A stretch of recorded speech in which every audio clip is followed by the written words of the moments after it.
session on February 21st, 2018 at 7 p.m.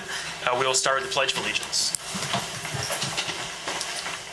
Pledge allegiance to the flag of the United States of America and to the republic for which it stands, one nation, under God, indivisible, with liberty and justice for all.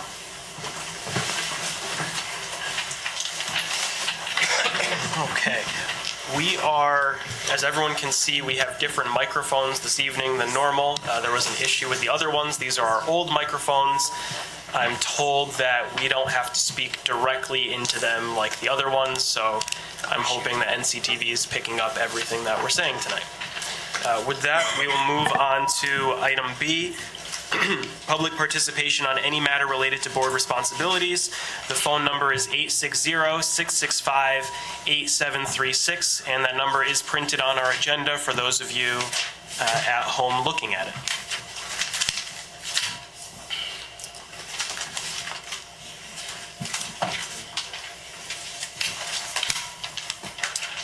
Seeing no public coming forward and no one calling in, we'll move on to item C, new business. The first item is a discussion item, an update on the fuel release activities to date. A board member asked for someone who's working on the project to come in and speak to us about the project, which was a great idea. Thank you, Mr. Sylvia. We extended an invitation, and Mike from Aegis is here this evening, and we'll just start. Mike, your time's valuable if you wouldn't mind coming on up. And we were looking for a little update on what's happened, what's going to happen, what needs to happen, just so we all have the same information. So welcome. Thank you. Good evening. This beautiful summer day in February. I thought I'd give just a brief update as to where we're at and what we've accomplished so far. As you're well aware that there was a fuel release identified in December 27th, and we had responded to that particular release and advised the town to retain a remediation contractor, which they did, and we immediately did an investigation. We put a number of soil borings in and around the area that we thought material would be, the diesel fuel would be residing. We also had the contractor address the various areas in the brook by putting down booms and skimmers and pads and so forth. We also addressed the various areas in the wetlands where there was material identified, which again was the use of pads and pretty much non-intrusive type methods to clean up the fuel that was identified. And after we delineated the degree and extent of the contamination in that immediate area of the bus garage, then we started to set up an interceptor trench at the catch basin near the brook to collect and stop any further movement of material from the bus garage to the brook. And that operated quite nicely. It did its job very effectively, very cost effectively.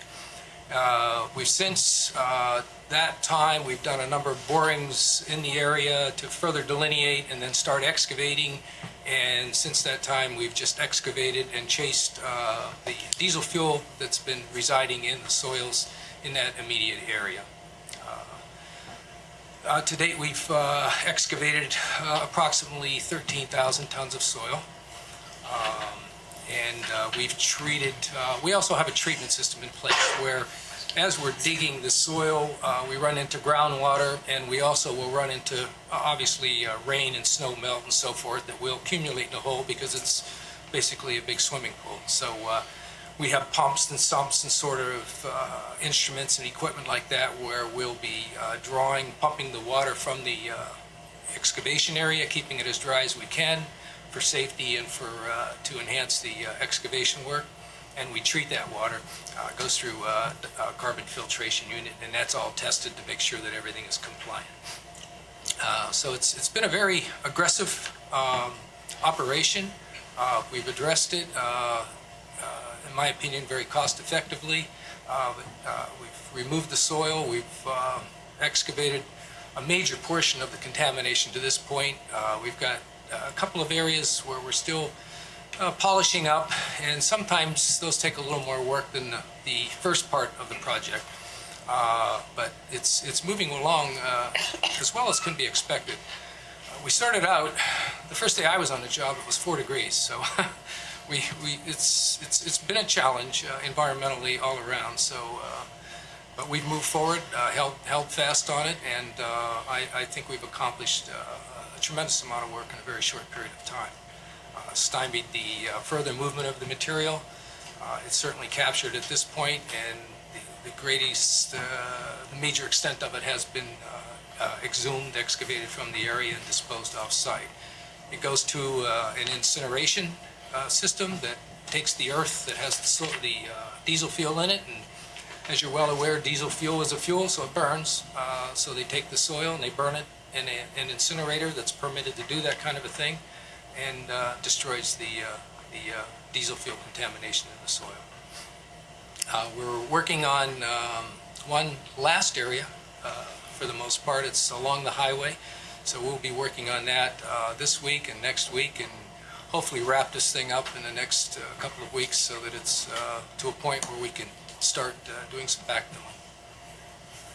Once that's completed, we will install monitoring wells surrounding the excavated area, and we will monitor the groundwater, because obviously as you're digging into the earth, you're getting into the groundwater, and the groundwater is residing in that area where the fuel was, and we'll be looking for any contamination that could possibly be moving off-site, especially towards the brook. That monitoring will go on for approximately a year. The state wants you to look at 4 quarters so that you have a seasonal representation, so that you can see the highs and the lows during 1 year period of time. And that can be done over 4 quarters over a 2-year time frame. That's what the state requires. Aside from that, I think, again, everything is moved along quite nicely, as best as we could certainly ever expect. And we'll be moving along the highway here in the next, the road there during the next several days, and that'll be a pretty aggressive operation, where we'll actually bring in fill material and dig a little bit and fill a little bit so as not to impact the highway. That's our plan at this point. It's a lot of information. It was a lot of work, but I guess what I would do is offer it up and ask if there's any questions, any specific thing that I can address, and maybe go forward from there. I'll start. All things going well, do you have an idea of when this work might complete? Well, the actual excavation work, we anticipate completing that next week. And then we're looking at starting to backfill shortly after that point. Okay. Does the board have questions about what's going on? Dr. Braverman? What do I? Just talk. If you just talk. Okay, just talk. So how often will you inspect our site now? Well, we're out there every day. Once the project is completed, I'd like to get it to a point where we don't have to be doing a whole lot of inspecting. I'd like to make sure that we get all that stuff taken care of now. And then the groundwater monitoring, of course, right. That will be done. That's done on a quarterly basis, where you every 3 months you come in and you take groundwater samples. Now, if we see something, we would come in more frequently and keep an eye on it. If we don't see something, well, then maybe we'll, back off a little bit to. We'll do enough that it needs to be taken care of, but at the same time not overkill it so as to spend any money you don't need to be spending. So it's there's a balance there. And as far as the system, the areas itself, we will also have some excavation monitoring wells that we'll put in place, and they're just a nice extra so we can keep an eye on what's happening underneath the earth once we button everything up. And that will be monitored periodically. Again, first month, couple of months, something like that, it'll be frequently. And then if you're not seeing anything, you can back off and do it less frequently. There'll be times when The groundwater in the earth rises and falls with the seasons. When you have lots of rain and precipitation and snow melt, it supplies the earth with water and the water rises. Well, when you get those fluctuations in water, well, if you've got a little bit of oil here or there, it may up and down and get caught in and represent itself, and you would detect it. And if that's the case, then you would pump it out and remove it. Trying to remove every ounce of oil is just not possible. So you get the majority of it to the extent that's practicable, and then the remainder of it is a polishing program where you go over a period of time and just address it and back it out. The goal is to get it so that it's stable. If there's anything remaining in there, and there will be some residual, that's a given. You want to get it to a point where Mother Nature's going to take over, and you're going to have some natural attenuation, because these fuels do break down. There's bacteria, there's microbes. And if you have an oxygen-rich environment, they will break down in place when you get it down to a lesser concentration. So it's not like it's going to remain forever. It will break down over a period of time. And we will be monitoring it for a period of time to make sure that that does occur. And you mentioned a highway. Did you mean Willard Avenue or the road going this way? Or Yeah, Gardner's Street. Right? Garfield, yeah. Garfield, Yeah, okay. Garfield, yes. Okay. Thank you. Yeah, it's limited just to that immediate area. That's where the soil contamination was. The material you saw in the brook, that was material that would have probably, for the most part, migrated with the stormwater drains. When you put a pipe in the ground, you typically put nice stone underneath it and put a nice bedding material. Well, that makes for a nice little highway for stuff to move on, whether it's groundwater or diesel fuel or anything else. And we've since taken all of that out, cleaned all that material out of there. We will be putting in new stormwater pipe, obviously clean fill material, so that will be completely alleviated also, eliminated. Further board questions? Mrs. Guy. What kind of impact is there to the environmental impact to anything that's living over there? Or was living over there, I guess? Is there, is it, I'll let you answer. In the soils itself, pretty minimal. It's a clay, silty material. There's not a whole lot going on there in the earth itself. And the material, the microbes and things that were in place will come back. There's no question about that. And they will come back in an abundance to start attenuating some of this residual material that's left in place. It's actually a good carbon source, a good food source for some materials. We actually have sites where we use a treatment, and part of the treatment is natural attenuation, and you may add some additional oxidizing materials and things of that nature to enhance it, to give it oxygen. The bugs like oxygen, and they use the oxygen as part of the cycle for breaking down petroleum compounds. So the long-term damage? The long-term damage is always hard to predict, but I would say Mother Nature is very good at repairing itself, and if we can get rid of this big major source of material, which we have, she does a fine job at bringing things back in spite of what we humans do. So it's Okay. And then what do you do with all of the soil that has been incinerated? well, that goes out to a facility, and they can reuse it. They can send it out to different places to be used. It's reused throughout the state.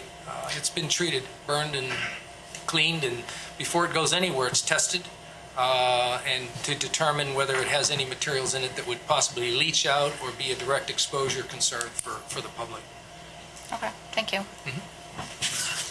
Any further board questions? I do, and this we wouldn't ordinarily, but there are 3 council members in the audience, and I did want to extend, if they thought there was any question that should be asked for public information that can be answered tonight, I think that's a good use of our time. Just opening it up for the 3 of you. I think at this point, Okay. just want to strong Great. communication. Lou, is there anything that you wanted to add from your oversight of the project from our end? No, everything is going great with Mike, the lead environmental professional on the job, and the time frame that we're going to be able to achieve is very good, with the opportunity to put the whole site back together within another 3 to 4 months. Okay, great. Does anyone have anything else? Mr. Sylvia? A definition of putting the whole site back together? I think he means filling back in, capping off. Is that what you're referring to, Mr. Jacomowitz? Yes, and ultimately what the final use is from a Board of Ed perspective, it's going to be a paved area for us, being able to reestablish the electrical hookups we need for charging the diesel buses for the cold weather, lighting, things along those lines. All right, but we have not had any discussion on that at this time? Correct. Okay, all right, thank you. Anything further for our guest? Okay, thank you so much for the update. We really appreciate you Thank you. coming out this Appreciate evening. it. Thank you. Thanks, Mike.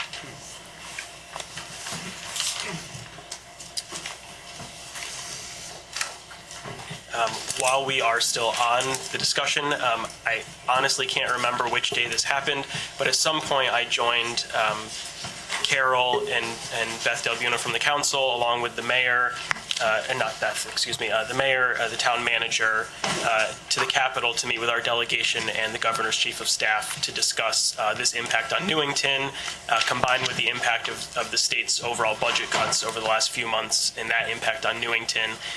So we were received well. I will say, the town manager did an excellent job representing Newington. We laid out what's happened, what the impact is, and we're waiting to hear if there's anything that the state can possibly do to help out. They did mention, which is nice to hear, that this is the type of thing they like to do, to be able to help a community in need that's been doing the right things and approaching fixing this in the right way, which we have been doing. So if there's any further update over the next couple of months, I'll certainly share as soon as possible. Is there any other discussion on the diesel release? I think we probably covered it pretty well tonight so far. Okay. Seeing none, we'll move on to the action item on the fuel release. And as Robert's rules would dictate, I'd first ask someone to read, there are two motions that were in your packets. I'd ask someone to read the first motion so we can have discussion on it.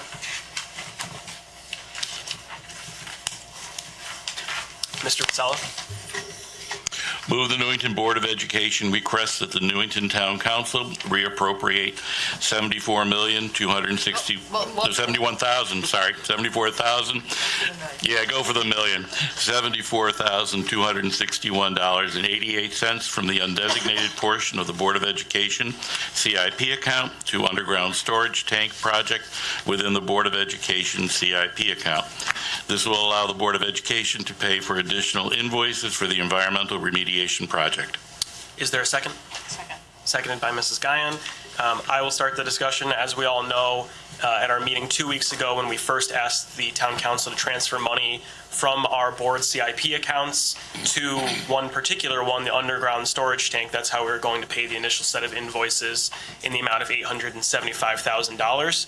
What remains in the board CIP account is an undesignated portion of $74,261.88. That is, as all money that comes into that Board of Ed CIP account does, it sits in an undesignated portion until it gets reappropriated. This is a formality. The town council is meeting tomorrow night to address transfers so that we can continue paying the invoices. Lou, is there anything to add on that? Does anyone have any questions about this before voting on it? Mrs. Guyon? Is this being transferred to pay an outstanding bill currently, or is it in preparation? That's a great question. So right now, what's the total amount outstanding that's been invoiced? It's somewhere around $900,000 that we've been invoiced for, $875. As of right now, I do not have an invoice that needs to be paid, but I am expecting, some in the next week or so. We are 3.5 weeks in arrears from the main contractor on the project, and 2 weeks for the professional support for the project. So there's more invoices to come. And so along with that, as we recall, and the days are running together, but we have received approval from the town's insurance, that there will be a sum of money of about $168,000 coming back to the town in reimbursement for expenses that have already been incurred. So I've been chatting, and Dr. Collins has been chatting with the town and the town council about the procedure for how that's going to work in terms of where that money will be housed, when money comes back from the insurance company, whether it will go into the Board of Ed CIP for us to pay bills, whether the town will pay directly, or whether the insurance company will wind up directly paying vendors. It seems like the latter of those two is what's going to happen procedurally when money comes in, that the town will take in the money into a pending insurance account. That money will then, so we'll call it $168,000. As invoices come in, the town will pay those immediately, and then the Board of Ed will pick up when the timing doesn't work out. So right now, we don't know when that money will come in, but we know invoices will be coming in. So there's kind of a timing issue, and then it seems like the town council has the procedure down of how they're going to pay direct up to and until insurance decides that they would pay directly to the vendors. So, Mrs. Guyon. So that $168,000 that was approved, that we're getting back from the insurance company, that's not the total from the insurance company, correct? That's what they've Correct. approved so far. So there's a total amount available for reimbursement from insurance of $975,000. It's $1 million policy. The town paid a $25,000 deductible already. So there's $975,000 that potentially could be paid out because of this claim. The $168,000 was out of the first batch of invoices, which was roughly $175,000. So they excluded about $7,000 of costs based on, insurance companies have their 150 different exclusions. They only excluded about $7,000 worth, so they're still reviewing the bigger batch that we've already paid, that $700,000 additional dollars that we've already paid. And hopefully they will find similarly that everything was done that needs to be done, and they will be reimbursing a large amount of money from that. And hopefully get up to the $975,000 that's possible. Are there other questions about this first motion? Seeing none, all in favor? Aye. Any opposed?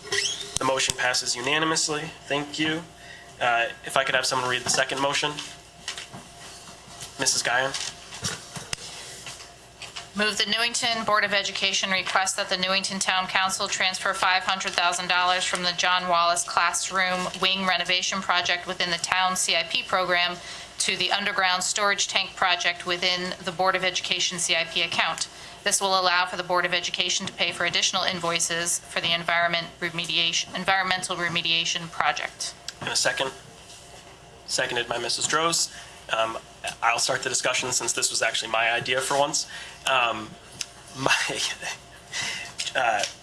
My thought was that we had previously talked around the table about moving money from the John Wallace CIP project, since that's the largest source of money we currently have on the town side CIP.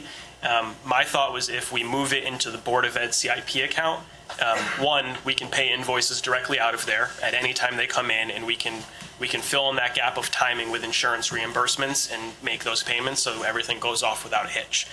The second part is, the hope is that if the overall amount of the project doesn't exceed $2 to $2.5 million, at the end of the day, there may be a balance left in the underground storage tank portion where we're moving all this money into right now. And because it would be on the Board of Ed CIP side already, we'd have the ability to move that money into our other categories in the Board of Ed CIP to fill in some of the maintenance items we're deferring. So we wouldn't have to go back to the town council. It gives us maximum flexibility. It assures the town council that we're going to be paying the bills in a timely manner, depending on how that timing works out. It's kind of a win-win for everyone at this stage, so we don't need to keep going back and forth, as was Mr. Sylvia's concern last time. This is hopefully the last time. And in the event we have a positive ending to all of this where we don't need to use all of the money, we then have the flexibility to do what we need to do as a board to fulfill those maintenance items we're deferring. Mr. Sylvia? Thank you. I like the approach, but I'd like to have some clarity. What are our expectations of the town council once this $500,000, if they do agree, are we still expecting the town council to, in the future, to come up with another $500,000 for the John Wallace Middle School wing? So at this point, after these transfers, the Board of Ed would be almost at $1.5 million of money expended or designated to be expended. And the thought is that an additional million from insurance is about 2.5 million, which is kind of somewhere in the 2.5 to 3 million range. If it goes over what we're doing tonight, I think the issue, and we've talked around the table a little bit, is at a certain point the board isn't able to do anything else without harming some of the maintenance that we need to do. Those conversations are going to continue to be ongoing. This is obviously fast moving and could potentially be done within the next month or two. So I don't know. So I probably didn't phrase my question appropriately. I'm wondering what are our expectations from the town concerning the John Wallace Middle School? Because we're asking for them, we went to them and asked, give us a $3 million effort to renovate the school for safety purposes. Now we're taking $500,000. Is it our expectation to go back to the town council at a future date and say, oh, by the way, will you now fund another $500,000 for John Wallace? Or what are we going to do there? And so I think the first part about that is that the town's already taken the money that was allocated for the second phase of the project, so $625,000. This is phase one, so there's 3 wings that we're looking to redo, both for safety and for educational reasons. So I think the answer is we would still be planning on doing something immediately over the summer, potentially with John Wallace, to address some concerns that we have. Not all of the concerns that would have been addressed by the 3-year, 3-phase, $3 million project. But I think, yeah, we would expect it would still remain one of our highest priorities for CIP, and we would potentially be asking for money in the future. I don't know how CIP is going to shake out this year. Right now, there's a designation in CIP for diesel release funds. If those funds don't need to be used, that could potentially be a place for the town council to look to put some money back into the John Wallace program. Right now, I think our highest priority, and you would likely agree, is we got to pay for this. I agree. So effectively what I'm interpreting is that fundamentally we're going to be deferring our efforts to enhance John Wallace. It would defer the larger project, but we talked a little bit around the table about the fact that there's other options for an immediate impact, Correct. Which we would look at. But yes, Yeah. it would in effect delay doing the first of the wings. All right. Thank you very much. You're welcome. Are there further questions about how this works, Mrs. Guyon? I don't really have a question. It's a comment. I understand why we're doing this and that it makes good fiscal sense. I still have concerns about not proceeding with the John Wallace project. It is a safety issue, and that still concerns me, so I just wanted to say that. Yeah, I don't disagree. Any further questions or comments on the motion before we vote? Mr. Branda? So in terms of what we do next, what would be the process for, is it another building committee that we have to form to kind of come up with a new plan? How does that go? So my understanding is the project that we would do wouldn't need a building committee because of its scope. We would need to ask town council approval to change the scope of the project since the CIP was designated based on the scope we had presented. Is that right, Lou? Yes, that is. Okay. Anything else? Okay. Seeing none, all in favor? Aye. Aye. Any opposed? The motion passes unanimously. Thank you. We will now move on to new business, item 3, which is, as you all know, my favorite item since it's so long. Discussion, possible adoption, adjustments, transmittal of 2018-2019 Board of Education budget to town manager. I will start by saying to the board publicly, I apologize for the timing of this. As you all know, when there were some discussions being had with town council, and actually I was talking with the town manager when we were at the Capitol, just kind of offhandedly about the budget process and everything. There are some timing issues with us transmitting next week, which would be nice of us to be able to transmit this week. I think in terms of the spirit of doing this with the town collaboratively, they have a concern about us not transmitting this week. so they can get prepared for their own budget. I think it's perfectly reasonable for us to transmit this week. I'll remind the board members that the way this process works is what we transmit to the town council isn't going to be the final number the town council gives us. That's reality. So we will have time this evening to discuss a multitude of options and kind of go through what we think is appropriate to pass off to them. With that being said, I'll say the following before opening up to discussion. My idea of transmitting our budget with a 4.5% increase is based on lowering the superintendent's recommendation by 1%, which I think is a good faith effort to get lower. It also, when you consider the money from the non-lapsing account, it puts our new money request, if you will, at 3%. 3% for a long time was kind of the bare bones request as it goes through that meets our contractual obligations. That's kind of where I was thinking. And in my discussions with the majority and minority leader, it seems like that is something that they are okay with us doing.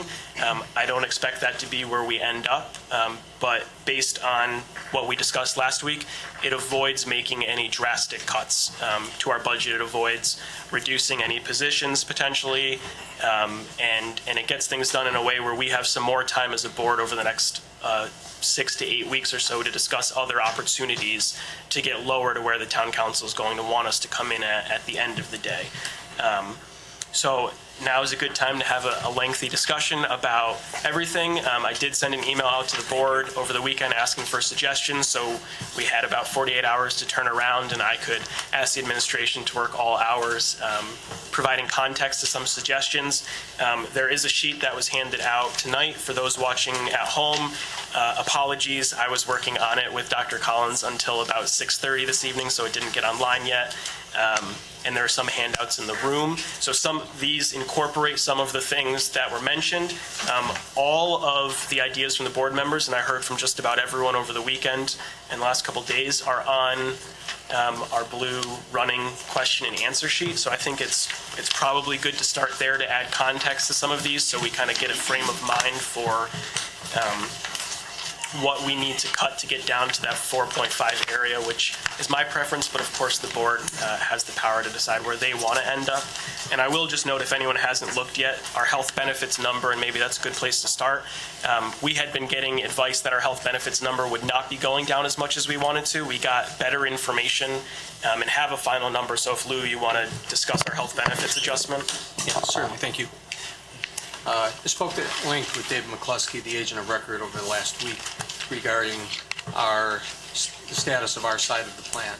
And the initial number that came from Blue Cross was a net 5.7% increase attributable to Board of Ed side of the operations. And that is really a combination of two things. One is the medical inflation and the cost of the actual claims themselves, as well as the variation in the size of the employee pool that was being covered. Okay. Over the last year and a half, we've had a substantial retraction in the number of individuals who are covered by our program. We went from 506 down to 472, which is almost a 7% reduction in headcount that we have to cover, that we're responsible for financially. So when you look at a 5.7% number, it's really a 12% plus increase on the rates and the costs, offset by a 7% reduction in the number of people being covered, which nets to a 5.7% increase. As I was walking through all of these calculations and numbers with Mr. McCluskey, it was, my opinion at the time that it seemed like it was much higher than it needed to be. Our current claim activity this year has been running, significantly below trend line. We're more than $600,000 ahead so far this year. There is no jeopardy with large claims that are appearing on the horizon. And we now have our entire population migrated into the high deductible health plan, while the town is still in that process of bringing people over. So the bias of the lower cost plan did not seem to be fully reflected in the numbers we were getting. Mr. McCluskey came up with his first revision, which came in at 3.7%, which was based on claims activity through December, and that still seemed higher than it should have been. And Mr. McCluskey also really wasn't comfortable with that number at that point. Last time I spoke with him on the subject was last Thursday, and he was going to be getting the claim from Blue Cross for January, either Thursday or Friday. And he contacted me yesterday and said, I have great news for you. You know, in reworking the claims assessment and the underwriting standards of it, we're able to bring this down to just under 1% overall. And we have to recognize that's a combination of basically an 8%, rate increase, cost increase that's built in with medical inflation, offset by a 7% reduction in the size of our pool. Okay. Most of the changes that occurs if you have okay claims activity is every extra month of actual results you can get eliminates a portion of the medical trend that's built in, which is the inflation factor. So even just maintaining your par number every month you get closer and closer to the renewal date of July 1st will help to lower the cost of the plan. So this is, excellent news for us. And I was able to modify the adjustment to the plan from $180,000 to $344,723, I believe is the number. Yep. So, and we're in good shape to, go through the rest of the budget process. We might get another positive adjustment if things come in really well for February, but we shouldn't be optimistic about that. And when Mr. McCluskey and myself were talking, we did feel it was, an actuarially sound decision in forecasts where it was not, basically underfunding the plan for next year. So it worked out really well. That is great news. So that is 0.49% off the top. Don't really need to make much of a decision on that. Very good news. So that's excellent. Does anyone have any questions about? And one thing I do just want to clarify is, no matter what happens from here on out, the number can't increase. Is that accurate? Yes. Okay. So this is the maximum amount we will have to have in our health benefits number. There is a possibility that it could go lower by the time the town council gets back to us. We can't count on that. It has happened maybe once while I've been on the board. So it's something to keep an eye on, and if that happens, it's great news, and we have an easy adjustment later on. If not, being under 1% increase for this year on our health benefits number is pretty great. So any further questions on health benefits before we jump into other items? Okay. Mr. Cillian? I was going to talk about other items. So if health benefits... Sure. I thought we would almost kind of go in order unless you want to pick something on this list out. So I had a visit with some of the state representatives also recently, and it's my understanding that in my discussions with them that over this expulsion language that we're now encountering is that there's a very aggressive effort underway to eliminate that language. To that extent, I'm wondering if the language is eliminated and we're back to what I call our prior norm, does that 50,000 have a chance to grow, or does that take us back to the norm?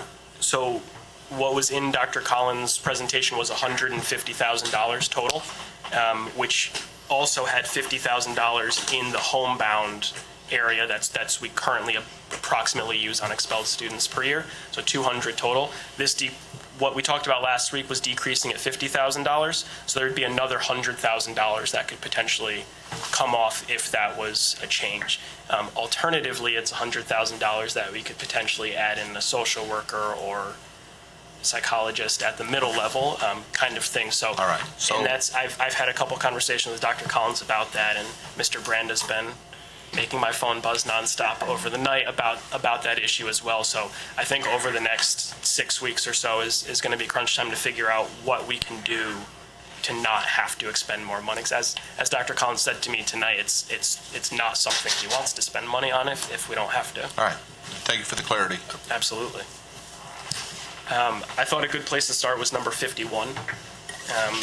Mrs. Droz asked a good question about how class sizes in the elementary level are impacted if we are reallocating positions or not filling retirees. And Mr. Farisi put together, this is probably one of your best charts, Mr. Farisi. I do want to compliment you. The color coding, the highlighting of the yellow. If you want to just give us kind of a rundown of what this is and for the public's information. Certainly. Well, you do have the coinciding chart number 51 in your packet, so if you want to refer to that, I think that'd be helpful in the explanation. What it shows is for each elementary school, middle and high school, and then other areas where we have students enrolled in the district, for example, the Transition Academy, out-of-district placements. It shows by grade level the enrollment projections, as well as for students and staff. So as you go across, what you'll see in yellow highlighted at the elementary levels are the reduction or for retirements that are anticipated for the end of the school year. So you'll see where those are, and those are the reallocations that we put. It doesn't mean that all of those retirements are coming right out of those areas. It means that those have been kind of reallocated to those spots to reduce enrollment sizes at those grade levels, if that makes sense. What you'll see in green at John Patterson School is if we were to take one of those for retirements and put them at the preschool level to reduce the large enrollment that we're seeing there in the discussions of adding a preschool teacher at the elementary level for the purpose of being able to provide for our pre-K students. That would offset the budget by $100,000 because currently Dr. Collins' proposed budget does carry $100,000 for that position. So instead of Instead of reducing the 4 staff members through attrition in retirement, we could reallocate one of those positions to manage this current need. So what this chart truly shows is losing 4 positions at the elementary level, but one of those positions would actually be put into preschool. So that would be 3 positions lost with no funding for the preschool in the budget. Correct. Say that again, please. So this is losing 3 positions and eliminating the $100,000 for preschool in the budget. So the 4th position was the reallocated one into preschool. So if we didn't rehire the 4 teachers, these would be the numbers, am I understanding this correctly? Or These would be the numbers, and then there would be a pre-K, and whether or not it was funded in the budget or through a position, we would add a preschool position. Correct. So these are the numbers without those positions. Without those 4 positions in those elementary school classrooms. You'll see in pink, kind of highlighted in pink, the average class size for each grade level at each school. So you can see when it is over 20 students in grades K through 2, it's highlighted in pink. And when it is over 22 students in grades 3 and 4, it is highlighted in pink. That's just a reference on where our general class sizes are. And you'll see in some areas it's a little higher now with the reduction of 3 of those staff members. Mrs. Guyan? Just a clarification, that this is with you moving people around for the best case scenario as far as class sizes, not the actual where you'd actually be losing them. Correct. And a good example to answer that would be if you all follow across at John Patterson School, the JP, the 3rd chart down, and go across to grade 2. You'll see there are 3 teachers allocated at that, projected for next year without a replacement of a retirement, with 74 students equals 24.7 on average for class size, so 24 or 25 students per class. If I were to try to reduce that grade level by borrowing from another area, it would be even higher. So these are with all of the modifications and adjustments that can be made to reduce as low as we can get with this number of staffing. And is it fair to say that anything that's on this chart is subject to enrollment and you make those decisions later on. I mean, this wouldn't be set in stone no matter what. That's exactly correct. So over the summertime, we continue to enroll many students up until and through the first day of school. So it would continuously be subject to that, as well as at the bottom, I tried to put a footnote that so we are also an open choice district. We declare open choice students, as you see in our open choice enrollment toward the bottom. We achieve a certain financial gain from the number of open choice students that we receive when we when we have 2% of open choice students in our overall enrollment. That affords a $4,000 reimbursement. When we achieve a 3% overall open choice population within our enrollment, that goes up to a $5,000 reimbursement. We've always been at least 2% or higher. We've never achieved 3, but we've been in the 2% range to always achieve the $4,000 reimbursement. This does not include a declaration of open choice students. So that is very important to note, because if we were to declare an addition of open choice students, we would need at least 10 with our projected enrollment to achieve the 2% mark. If our enrollment keeps going up, then we have to declare more. We always have to maintain 2% to achieve that $4,000. But with the reduction of force in this model, class sizes would increase with that additional student population. So we just need to be aware of that. There are other impacting factors outside of just folks moving in or moving out of Newington. You guys can decide. Hopefully mine's a quick one. When we declare open choice spaces, we like to take them in kindergarten, correct? Kindergarten and first grade are the 2 grade levels which we declare seats. So if we do that, how does the process work? If we declare those spots and then we get however 10 kids, and we can spread them out to. We have 3 open choice schools. Anna Reynolds is not an open choice school. Okay. So, but we have the option, we can place them in the schools where we have the most space. That's what I'm trying to get. They declare seats in the schools that they would wish their child to be in. Okay. And we can accept that. We can see if their families are available and open to being in a different school in our district. Okay. But the declaration process is upon us now. Okay, thank you. Mrs. Rose? Same question.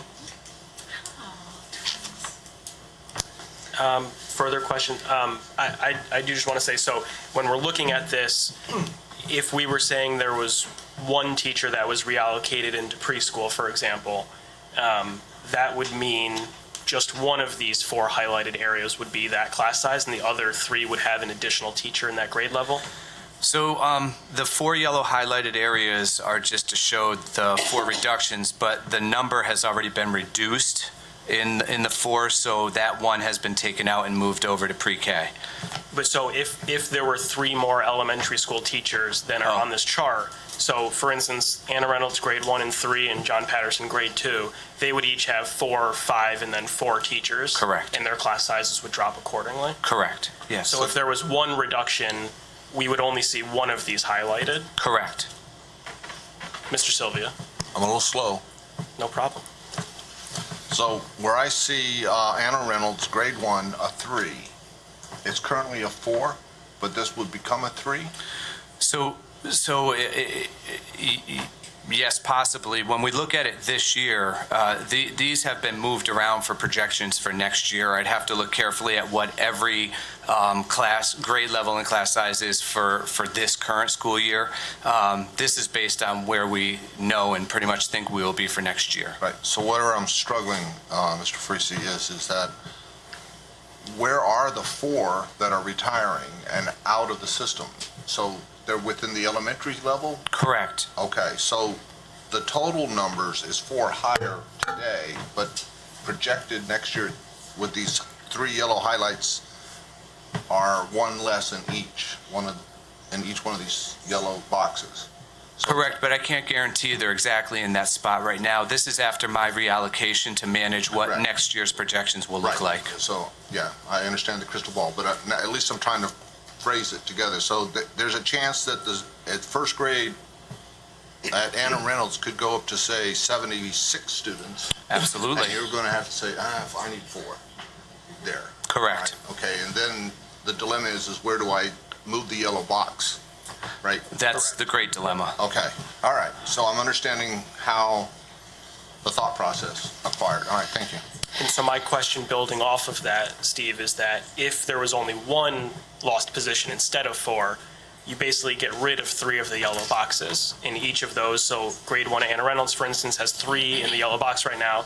If we only got rid of 1 position instead of 4, then that would move to a 4 right now. But the budget numbers that we've been presented and discussing to date, do they include the 4 that we currently have? They include the 4 And positions, there's the possibility that we have 4 less next year, and this is how we would probably reallocate what we Correct. know to be our student So right now, our budget includes these 4 positions. It also includes $100,000 for pre-K. Okay, all right, so actually, these 4 yellow boxes could be a +1 in each box right now, given the way our budget is at this point. Correct. Yes. Great, all right, thank you. That's all I needed to know. Everyone on the same page? I am. Mrs. Tripp? Yeah, I'm looking at this, I know we're being transparent. It makes me sad to see that the middle school is the highest class sizes.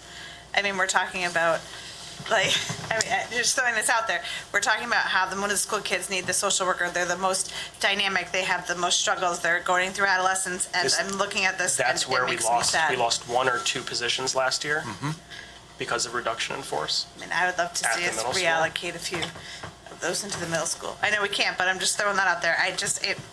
And that is Those are always our huge challenge with numbers. certifications and, where folks either are or are not retiring. And in terms of where, when there's retirement, where you hire someone, you can say, well, do I want 23.5 kids in my 3rd grade classroom, or do I want an average of 25 in a 7th grade, knowing so that's, and you know that I know. that's an I know. average, so depending on the scheduling and how the schedule works out at the middle school, there could be many classes of 18, but then a couple classes of 27. So, I just feel like the and you middle know better school's than getting a little most, beat up. but- Makes me a little and sad. they certainly it was the middle school and the high school last year. I think there was just 1 at the elementary Correct. school that we lost a position, so that's the context Close to my heart. It of just what makes you're me coming sad. into. Yep. Further questions on this, Mr. Brandon? Is the 24 students that you have listed for pre-K, is that what you're projecting? It seems low, because I feel like at Patterson alone, it's got to be there, right? The numbers currently of the 24 are the students who are moving, either staying in the 4-year-old program because of their birth date or moving from 3 to 4 with just some of the 3-year-olds, because you have to remember 3-year-olds join the program on their 3rd birthday. So they'll be joining all along the way. We have students already sort of ready to enter who will have a 3-year-old birthday next week, the end of the month, March, April, May, June, and then all of our students who turn 3 in the summer, as well as all the way through till December. So that 12 average is morning and then afternoon. So it could, in theory, with an extra teacher, be doubled, right? Correct. Okay. All right. Thank you. Any further questions on this? It's my hope that this isn't important for tonight's meeting, but it could be something we're looking at in the future. Okay. Moving on, the next one I had start, and Mr. Sylvia, I don't want you to feel like you're getting picked on because your name comes on here a lot, but you had quite a few suggestions. I think it's important to go through them so we can look at them in our budget books, add some context to what those requests can do, have a little discussion, and if these are things that the board wants to move forward with on cutting, then we can have motions after we adopt the budget as our own and make adjustments. And that starts at 58. So the first one is in workforce development. And that is our first blue tab, if you want to look into the budget books. And it is and just so the public knows, these are ideas, we're starting now on just ideas that board members had of where to cut. This is the first one. An idea for the line 611 account, which is supplies in workforce development of $1,350. Ms. Maraca, this was your task to complete. If you would share a little context on what this line item is, what that kind of cut would do. Certainly. One of my comments, I guess, and Wendy thought it was kind of funny, but I do have a table that I will attach after this evening.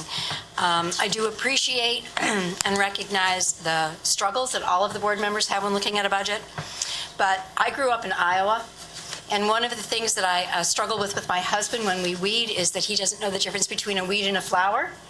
And so I always say, when you're weeding, you have to be careful to just pull the weeds and not pull the flowers out with them.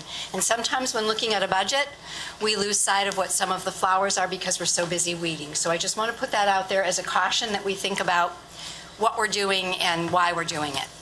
So in the workforce development, it sort of states there the elimination of what seems to be pretty small in comparison to the overall budget of $1,350 really reduces the CTE program's ability for what they have are consumable items, so it could have an impact on the resources and materials that are consumable. So if I'm in a baking and pastry class, it may decrease what the supplies are and what I can learn to create and bake, because that's just what the program requires. Also, with some of our childcare program, it's really buying the appropriate resources for the students to learn how to be good childcare providers.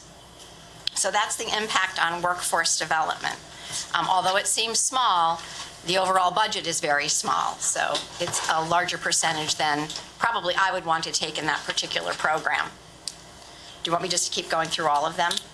We'll pause. Are there questions about this particular one? Mr. Branda? I guess as I looked through this and then saw Ms. Maraca's responses, I guess my biggest question would be the why, like in terms of, so I understand the reply as to why we can't cut that or shouldn't cut it, I should say. I guess what I'm confused about is the suggestion to cut it. So I was hoping if you could. And I do want to caution, I know it's semantics, but can't or shouldn't, I think more from the administration is anything is something we can cut in the budget. It's our decision. It's whether it's understanding the impact of that, and then it's for the board to make a determination whether or not we want that impact on our budget. So fair. Semantics, and I know you meant that, but you got it. so I think the question is, Mr. Sylvia, since it was your idea, was there a reason for that particular one?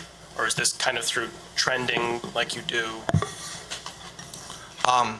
So I could be the Cruella and just basically say, hey, I'm being cutting to the bone for the fact of cutting to the bone. The rationale, Michael, behind my was along lines of a series of random interviews that I've done, and feedback that I got from various individuals. I have to leave it there. So as I was going through and I've come up with a lot of the suggestions, I believe that the responses that I'm reading from either Ms. Maraca or others are very, very valid and worthy of discussion. So to answer yours, it wasn't a random type decision or an algorithm. I did use some of the trending data that I saw from the last two budgets that I've been through relative to our actuals and our ask. And from that, I applied a mathematical algorithm along with some random phone calls to different people. And I basically took a position of what Ms. Guyan said earlier in one of our meetings, which is they don't have the money, they can't spend it. And so if I didn't see the justification for that particular account line, I then applied the algorithm that I had on past actual expenditures and came up with the number. And it's a purely mathematical in the sense of my presenting it in that manner. There's no one singular chef or anybody like that stood up and said to me, I don't need to bake a cake or anything of that nature. That was not the driver. The driver was basically mathematics. I hope that answers. I'll likely have a follow-up later, but And follow-up is expected. the math and source info we'll have to do for now. Thank you. And that's all healthy discussion. So I think the way that we should go through all of our suggestions, and some of them, and I will say, I didn't get as much credit as I should have, and Steve's name took over some of my suggestions. Some of them dovetailed in different categories, but we don't need to decide if we like the cut or not. But if someone when we're making motions wants to bring up a motion to cut a certain item as we're going through, that will be the time to do so, and then we can discuss a little bit more and vote on it then. But If I might suggest an offer, all right? My suggestions basically came out of mathematical calculations and such, and so therefore, given the last two sessions, budget seasons that I've experienced and how such that's proceeding, my suggestions might have better worth of discussion for this group after the town council makes their decision ultimately and tells us how much we really, really have. And then I think the weight will start to fall on whether or not we do bake an extra cake or not, or whether some of these other suggestions I have any value. we're on the same wavelength. I do personally think it's important, since you put a lot of time into this as well, and the administration did, I think it's important to start those discussions now to see what we can identify, and so we can add anything in that we want to. And some of these appear on the sheet that I handed out before the meeting to everyone. So I think it's important to go through them, to add some context to them for the public, to let them know that we're looking at every area of the budget. So the one area that's a theme that I targeted most in all of my suggestions really fell into what I call contracted services. When I got into the contracted services and seeing where some of the information that I've seen on the actuals that we've had, I personally believe that we have some really great opportunities to approach the contracted services aspect. My favorite area is copiers. It's an inanimate object. And I think there's some other opportunities, for example, within the mathematics area and such. But I really believe that if we were aggressive in trying to renegotiate our contracted services, that we can truly try to see some opportunities to take those funds and allocate them to other areas. Not that I'm looking to lower the total ask, but I'm looking to try to take those available funds and get us another pre-K or get us another social worker that we all basically agree to have. So that's really where my emphasis is at this point. And I completely understand that. So I think it's worthwhile to kind of go through and, where needed, add a little context to the requests, and these things are not going to go away after tonight. It's going to be subject to what the final number from the town council is, where we think we can do additional things.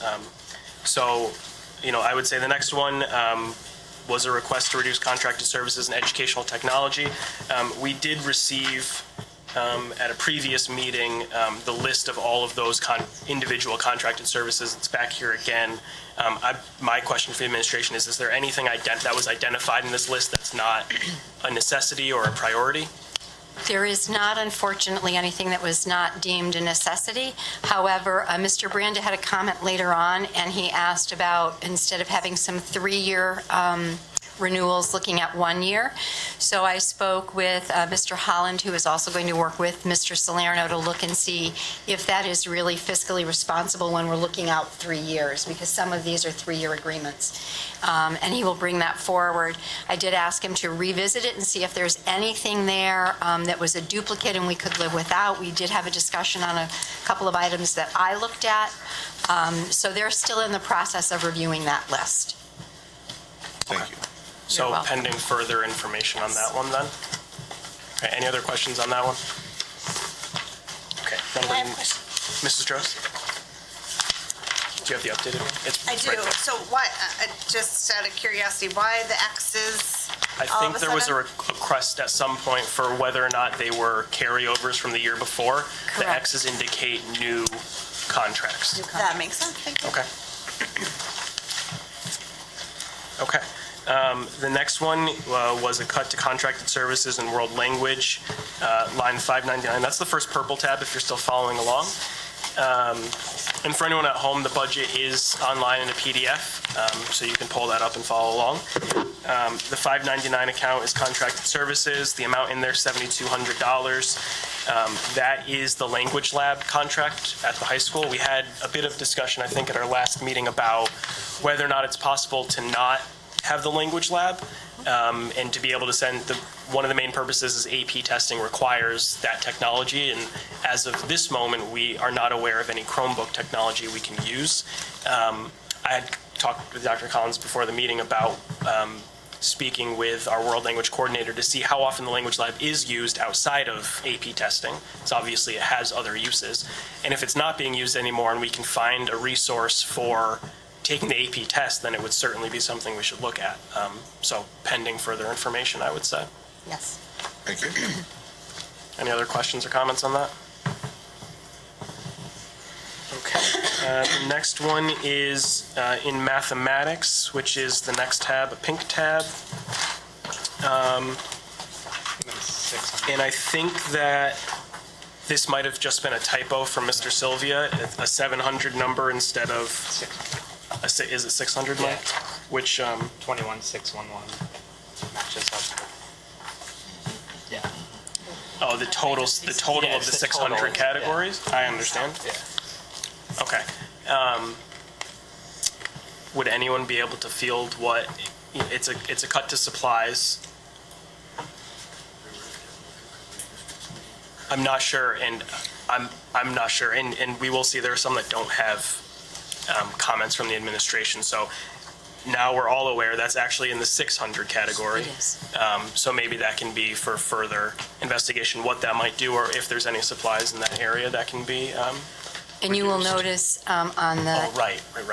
that there are, excuse me, academic supply reductions later on your list, as we did go through that today to cull through and see what were some of those low priority items that were still within the budget. Do you know if any of those were in math? There were a couple, yes. Okay. And that is on the sheet that I passed out. That's the last item, academic supply reductions. That would be part of this. So we'll circle back to that after. The next is in music, which is the next tab in our books. The 599 account, which is contracted services, to reduce the $5,800 ask from the superintendent to $5,300. The note here is that it's for our accompanist for our concerts. That's the context. Mr. Sylvia wants free accompany. It's for the Which- pianist accompanants for the winter and spring concerts at the elementary, middle level, and a little more at the high school.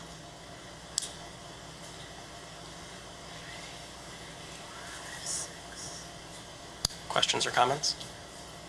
Do we have, when students are the accompanists at the high school, because that happens sometimes, do they get paid out of this account? No, that's part of their learning experience.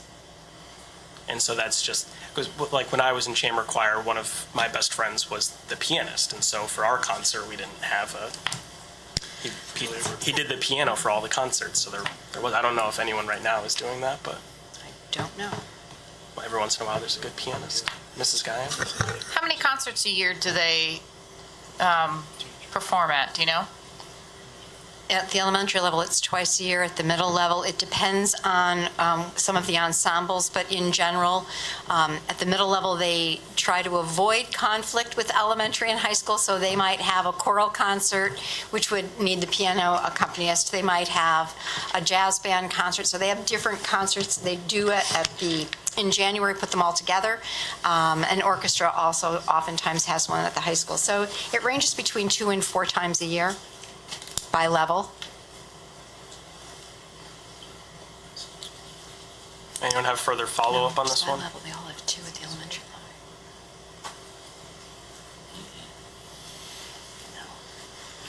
Okay. Seeing no further questions or comments. The next is in the wellness category, which is our next tab, the first brown tab. It's a reduction in the contracted services from $18,400 to $14,150. Dr. Collins' note is that this is the service contracts for our wellness equipment. So this is like ellipticals and treadmills, that kind of equipment? Stationary bikes. At the 2 middle schools and the high school. Any questions or comments on this? So, Dr. Braverman? It doesn't include the equipment, just the maintenance? It would be the service contracts for the equipment, so they come out, they clean it, and if anything breaks, they fix it.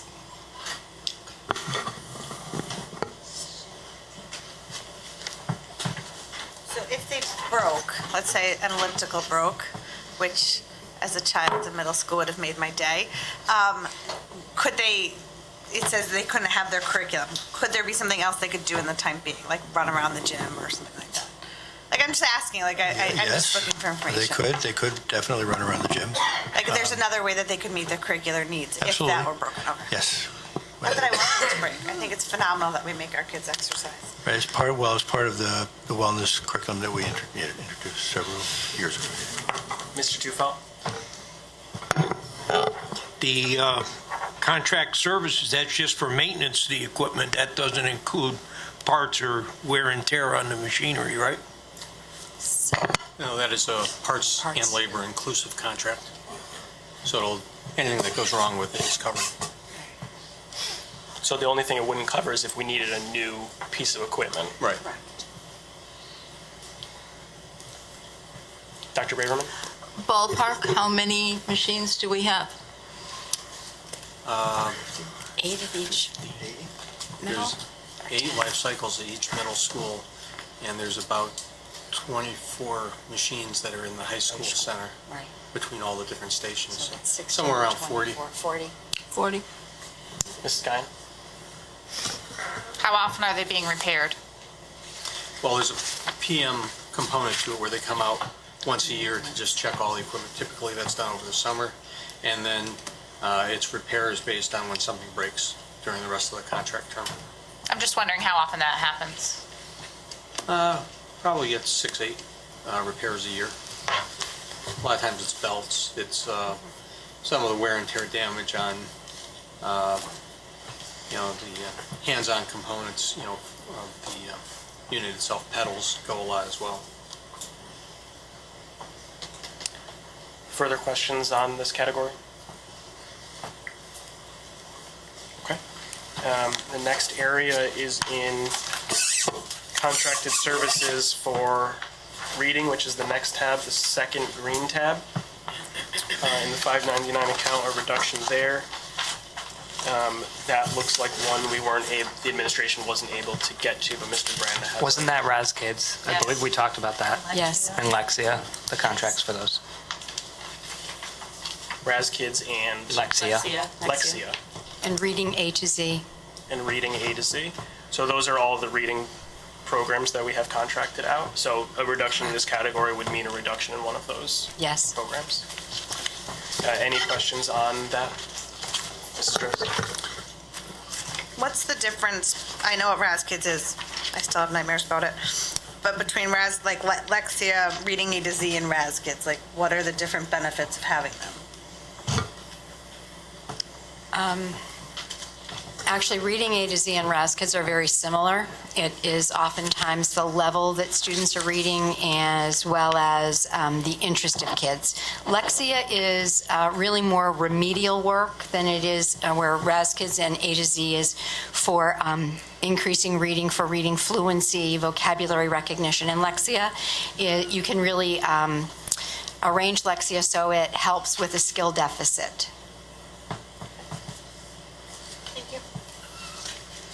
Anything further? Okay. The next category is in science. It is a reduction in the supplies account.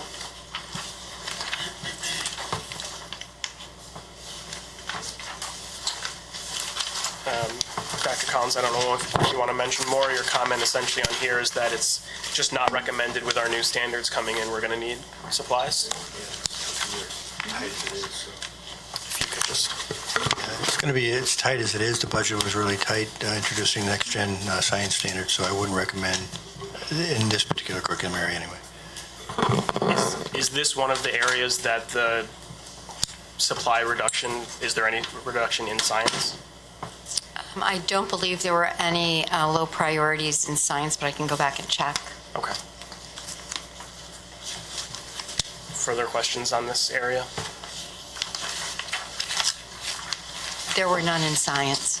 None in science? Okay. So if anyone didn't gather that, when they went back through and tried to strike out some of the less priority items, that was an awful sentence, science was not one of the areas that they found anything.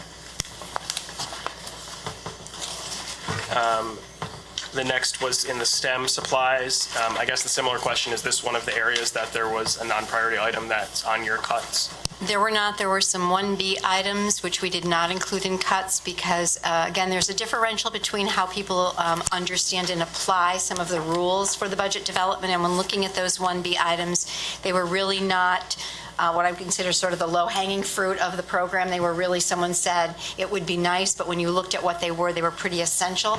The only piece that in science that could have come off would have been, I want to say it was one of the periodicals, a science periodical, and I know that that was something that would help with the new standards. So that would be the only thing I could think of that would come off of here, and it was a small amount of money. And I would never support getting rid of a periodical, so. Any other questions on the STEM supply line item? Okay. Social studies is also a supply, 644. That's the period. That is in periodicals. Is that one of the things that was on the reduction to supplies as you went through? Actually not. When the social studies was reviewed, and I spoke with the coordinator, even though we had taken that $10,000 earlier, there was another level 3, which is the lowest priority for a supplemental textbook for the $19,360. So I asked if they could still function well without it, and the response was yes. So that is on the That's part of the all academic, $25,000? yes. Okay. So that's the bulk of the 25? Yes. So not in that line item, but Not there in was that line identified item. a supply that could be eliminated?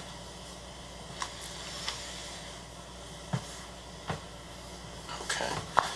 Special ed, there was a question about increasing the amount in the contracted services. I'm sorry, I jumped one. 540. You're good. I went on to the one after that, or two after that. This one is for 540, which I think should be 560. Increase of tuition.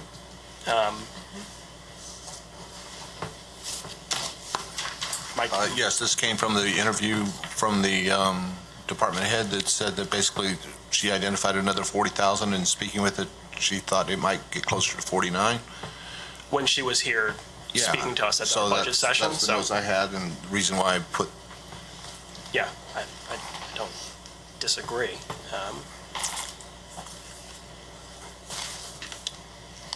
So do we have any further information from the special ed department about trending for next year? Or is it Mr. I can Jenkins? jump in just by what I have been looking at the last few days. Right now, it looks like our overall case costs for this year will end up somewhere around 4.1 million, maybe, hopefully not to 4.2 million. And that's a combination of tuition, the related services, and transportation. Okay. Right now, for who we project is returning for next year, we're committed to $3.7 million as of today. of next year's budget. So you have $3,117,000 at the moment in your budget. You have around $500,000 in the transportation area. So you're very close to being 100% fully committed on that line item as of this point in time, notwithstanding any new cases for this year, as well as any new case for next year.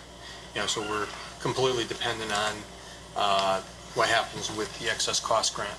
So this is going to be a highly volatile area that we have to be very defensive about as we look at our budget and really be monitoring what happens if there's going to be any other potential modifications to the excess cost grant proposed as part of the governor's budget proposals this year. Okay. Any further questions on that? Seeing none. The next one is in supplies, reducing supplies by $1,439 in the media library materials. The media library materials in this account are unspecified, so I would need to go back and work with the staff to determine if they could reduce it by that amount. Okay. The next one is in contracted services, a decrease of $1,438. Is that transportation for students? No. Okay. What's the contracted services there? Well, this would typically be related to services directly for the students. They are renting Phonax units. FM systems. Yeah, FM systems, any other special arrangements to facilitate that child's IEP. Okay. Further questions on that? The next tab is on continuing adult education. It's the second gray tab. It's a reduction in printing. And the comment here is that the way that adult ed works is we fund it in our operating budget. Grant money comes back into the town's budget based on what we're spending. So any reduction here actually also reduces the amount that the town receives in the end. Is that about right? Well, let's spend more then. I mean, what's the logic here? I'm not sure it works that way, but we could reduce the program, but it's kind of bare bones as it is. We really don't have a lot of extras. We could reduce the program, but it would also reduce the grant money that the town would receive as well, so it doesn't seem... So, yeah, and the reason being, I come back to the mathematics again, Dr. Collins. I've seen what we've asked for over the last 9 years and what we've historically have spent, at least what the books show that we've spent after the audits are completed. And, I mean, I understand the decision here, or the explanation saying we'll get less grant money. So, we're not spending what we're asking for anywhere near it. So it's all, I'm kind of questioning. I guess the confusion from me would be that our actual from 16-17 is $81.51. The request this year is $1,300 less. Right, I just used the algorithm. That's all I did. But I mean, if it's going to reduce the grant money we get, I just say let's ask for $1 million and see how much grant money we get. I don't know if it's capped at a certain point. It probably is based on population, but... Is there a cap? Mm-hmm. Oh, Yes. okay. And the cap And is? it's not capped at $1 million. Oh. Will we happen to know what the cap is? Actually, it fluctuates year to year depending on enrollment, so it would be based on your enrollment in the program as well. I can enroll 1 million times. I mean, anything to generate money is where I'm going. But I understand the explanation. Thank you. Okay. The next 4, 73 to 76, are related to athletics. This is also something that I asked of Dr. Collins. It's something that Mrs. Droz asked of the board last meeting. My request to Dr. Collins was to talk to our athletic director and ask him what his thoughts were on increasing the participation fee by $25, thus reducing the athletics part of our operating budget by about $15,000. His response was that based on what surrounding towns pay, he would be fine with that. That would be something more we're asking of our parents who have students who are athletes. That's something for us to consider. It certainly can be done. It's our decision. It is on the sheet that I handed out at the beginning of the meeting for us to determine, but that would pretty much encapsulate the 4 items there as portions of them. It wouldn't be a reduction in the athletics program. It would just be a cost shifting onto parents. Questions on that information?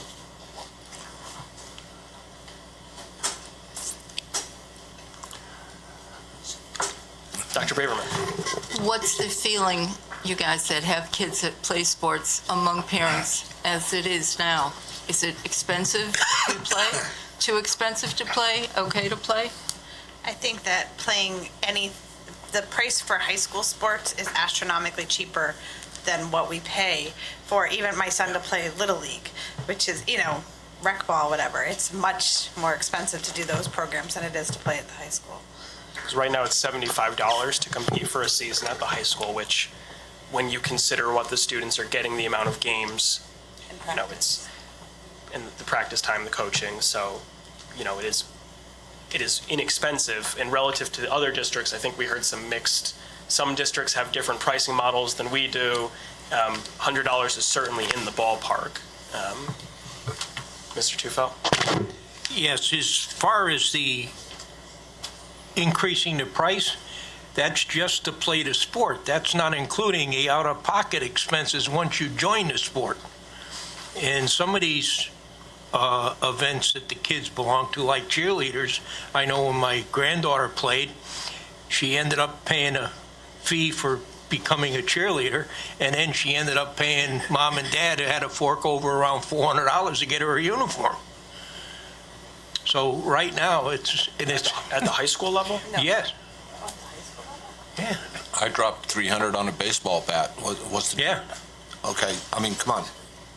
It's the cost of being a parent and your children here. So I'm coming in, But if I'm earning do enough... supply uniforms and on bats and balls and things But on like the fee that. side, my argument is that if I've got enough fees so I can pay for the officials and I can pay for the custodials and all the staff, and it's somewhat of a break even, and that's $100 a student, okay, it's break even. Everything else is, to me, is neutralized. I'm not trying to make revenue off of this. I'm just trying to get to a break even. Yeah, that's the purpose of the program. Mrs. Guyon? Just to what Bob was saying is I think it's just that it's not just the $100 that we're asking parents to pay, that there are additional fees. So when we look at it as just $100, which is a bargain for a lot of sports, just keeping in mind that that's not the only cost that parents are asked to incur for the sports. So it's not as simple as it looks. So there are other costs, that's all. I think that's what you were saying, Right. and I agree. I mean, a lot of the booster clubs also have their helping hand to the kids that can't afford it. If you're buying sweatsuits and everything else, the parents are buying those, and you have a child that can't afford it, a lot of the booster clubs are putting in and getting the child so that they don't feel left out. Yep, for sure. Mrs. Droz? I just think we need to make sure that do I have to still look into this? I don't think so. Good. I just want to make sure that we're still conscious of, athletics are important, but we cut in the budget, if I remember correctly, $25,000 from DACA and the academic clubs. And there's not the proportion of how much we spend in academic clubs is much less than what we're spending on athletics. And those parents are paying for their kids to go to Orlando to compete and other things like that. So I think we need to just make sure that we're divvying up our money evenly, for lack of a better way to say it. And, I am, as many of you know, a huge supporter of our athletics and our music, since those were the two most important parts of really growing up and still to me. But when we look at the context of what we've done over the last 4 or 5 years in terms of where cuts have been. Last year, music lost a teacher, which was very difficult to do. Athletics has not been touched, which I think is a good thing. This would still not cut the program.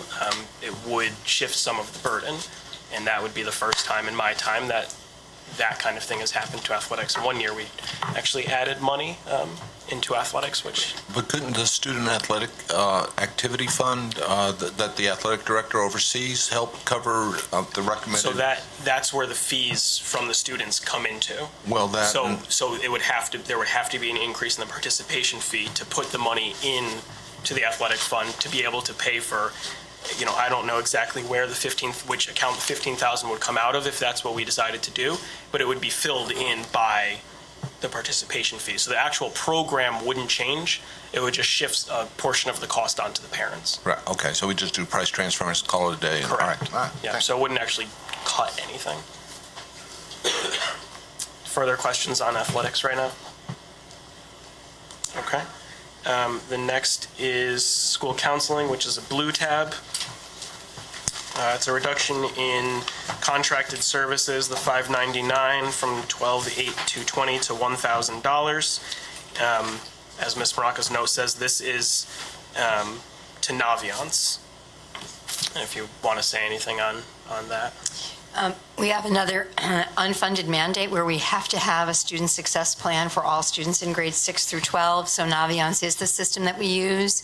I think it's used probably by 95% of the school districts in Connecticut. And it also helps with college and career planning, all students' transcripts, recommendations for colleges. Everything is kept in there and housed in there. So it is sort of like an electronic portfolio of students' work, grades, etc. Any questions on that, Mr. Branda? So we did talk about that because I have in my notes student success plans, Naviance. So this will be one of my follow-ups. So I can better understand where you're coming from, Mr. Sylvia. When you talk about the algorithm and your ideas and your sources or whatever, you mentioned before that you were looking over the past 9 years. So is that data that you're using to come up with some of these cuts? Because that would lead me to believe that I assume we weren't using Naviance 9 years ago, right? So that's where my concern with some of the ideas comes from, is that there's no context for right now. It's based on 8-9 years ago, not related to the mandate specifically. Okay, so the algorithm is based upon all expenses over the 9 years, not just 9 years ago. Right. So if 9 years ago we weren't using Naviance, then that would show up in the algorithm that I use because it would be a zero effectively in that particular deltas. But I'm going off of the CAFR. I don't have the finite breakdown that Naviance was there. I just saw the end of year expenses. So that's all I applied to the algorithm, and that's what drove it. And the biggest thing that drove it down on this particular recommendation was last year we only spent $1,000. And so I believe that in item number 1, and I'm going to have to turn back. I'm sorry, in item number 2, the billing error resulted in a double payment to the vendor in 16-17, so there was no payment. And then the $706 that was questioned was the transcript. So it was a vendor error, and we received an invoice and paid it and double paid. So that would explain, and thank you very much. So You're that would explain why mathematically it showed up in the algorithm the manner it did. I didn't catch that. Right, and I don't want to belabor the point, but even though these are numbers that Steve's using, it's important for us to discuss the context behind them, and I think it's a good discussion to have regardless of how we arrived at the numbers. So, points taken on both sides, gentlemen. The other one in school counseling was the $690, which is other supplies. Do we have any information on that? That would just be an additional reduction to their supplies, so they'd go down to $1,000, which could have impact. A lot of it's office supplies, just day-to-day supplies, stationery, all of that kind of stuff. Mrs. Guyan? I have in my notes that that's college fair. Yeah, I have that too. For supplies, Other supplies? 690 is college. 690, that would then be, you're correct. Renting tables. So that's the college fair? Okay. Anything further on this program area? Okay. The next is in health nurse services, which is a yellow tab.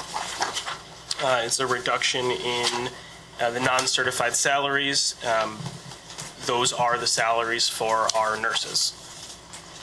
So reducing it at all would require us to reduce staffing. Any questions? Okay. Also in that category is 325, which is our medical advisor. That's our physical therapist? Who is that? No. Dr. McGilpin? McGilpin. And who's that? I don't know. Pediatrician. Pediatrician. And what does this money do? So we're required to have a physician on staff, and so Dr. McGilpin, this is, I want to say donates his time pretty much, because this is a pittance. It really should cost us about 8 times this.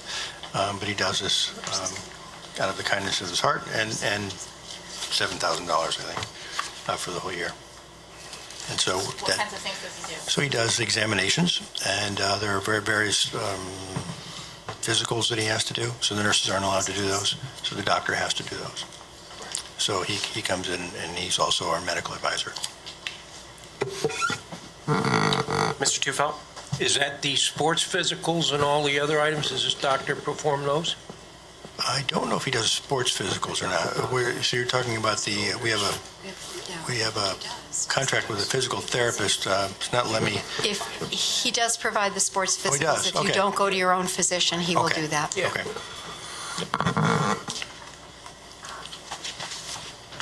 Okay. There was a reduction in staff physicals of $2,000. I don't know if anyone has any context. I'm not sure the administration got to this category area. I don't know, Lou or I could speak, I don't know if you want to. It is providing physicals for staff who are required to have physicals before they are employed by the district. And this pays a doctor that they see. Yes. Or reimburse them. We reimburse their medical provider because they have to have a physical to come work for us. The next is in the other supplies, a reduction of $500. Are these just nursing supplies that are in each of the offices? They are. I actually spoke to the nursing advisor today regarding reductions, and you will see in part of the reductions that you have overall, we were able in nursing to find $945. And that's part of the 25,000 overall number? Correct. Okay, so there is some reduction that was found.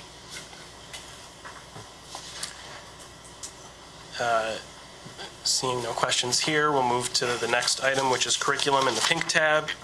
Reduction in the contracted services of $38,000. The comment here is that this is the money that pays, I jumped one again, first in the 112 account, a reduction of $44,000. This is actual cost for staff that we employ? Yes, we identified the 3 staff that are there who are a digital content specialist, our Power School manager, and our student information data specialist. So any decrease here would result in? Well, it would decrease about 2/3 of their salary, so I can't imagine them staying with us with that large of a decrease, so it would eliminate a position. Okay. Questions? Next is, now we're in the contracted services. This is where we pay our teachers their contractual rates to write curriculum for us. Correct. It is where you have your Odysseyware seats for online learning. You have your curriculum writing, and there's one other that is a contract, Odysseyware. I can't remember it right now. I'd have to get that to you. So it would reduce the number of hours for curriculum writing because we've already taken the reduction for the Odyssey Wear seats. Power School, I think. Power School, thank you, Michael. Okay. Mrs. Droz? Other than science, what curriculums are currently in review? Like how many curriculum hours of writing? I provided that earlier. I'd have to go back and revisit my notes. I think I gave you the number of hours that were there. And on your left-hand budget page, it is listed there. 1,325. I have that, but do you know what it's for? Yes, it's on the left-hand So budget those are the page. K-12 science, K-4 wellness, 5A language arts, that list? And the ceramics and foundations to algebra. The two ones. So they're listed on the curriculum left-hand page. For the new courses that are Yes. included. Is Okay. that in addition to the people who are going to write the new science, or is that included in this number? That is not included. That was grant funded. Further questions on that part of it? The next one is a reduction in 617. My notes say, excuse me, tests in curriculum are the PSATs, which we provide to our sophomores and juniors, and MAP testing grades 2 to 10. So this kind of reduction is actually on the list that I handed out. We can eliminate PSAT testing if we wanted to. It's $9,800. So that's where this cut would come to. Mr. Branda? What would be the alternative to MAP testing?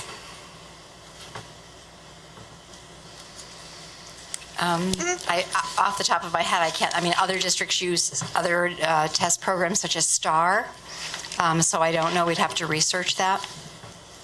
Mrs. Droz? You could use. Yeah, cost-wise, it would be very similar. If you go to another testing site, we've looked at those options, but some districts also use the SBAC interim assessments. Those require 5 days of testing, whereas MAP requires 2, and one of our initiatives was to minimize assessment time for benchmark testing. Are the IABs free still? Yes, they are free. The state does not advise using interims for I'm measuring sorry, student the growth. interim assessments from the SBAC, they're like practice tests and they're free. Gotcha. Further questions, comments on this area? Mrs. Guyan? We currently have the juniors and the sophomores taking the PSATs. Yes. Would we just cut it in half if you only had one of them take it? At this point, we used to do it for a specific reason, to try to get some data. I'm not sure how effective it was even then. I hate to be saying this out loud, but I'm not sure that it is the most effective thing for us to be using. We do have other assessments now that we could use, so it might not be a bad idea to cut it. I'm not sure what value it is to us any longer, except for practice testing for the SAT. Wendy, and I need to turn to you and Pamela on this. So currently, the way that the PSAT scores are used, the school counselors will go into homerooms that are junior homerooms, and they will distribute student results. They'll give them access to their results, and they have a presentation that they share with students. So students will see their scores and know where they are. They also now can connect to Khan Academy and put that score into Khan Academy and then practice, which again is practice for the SAT.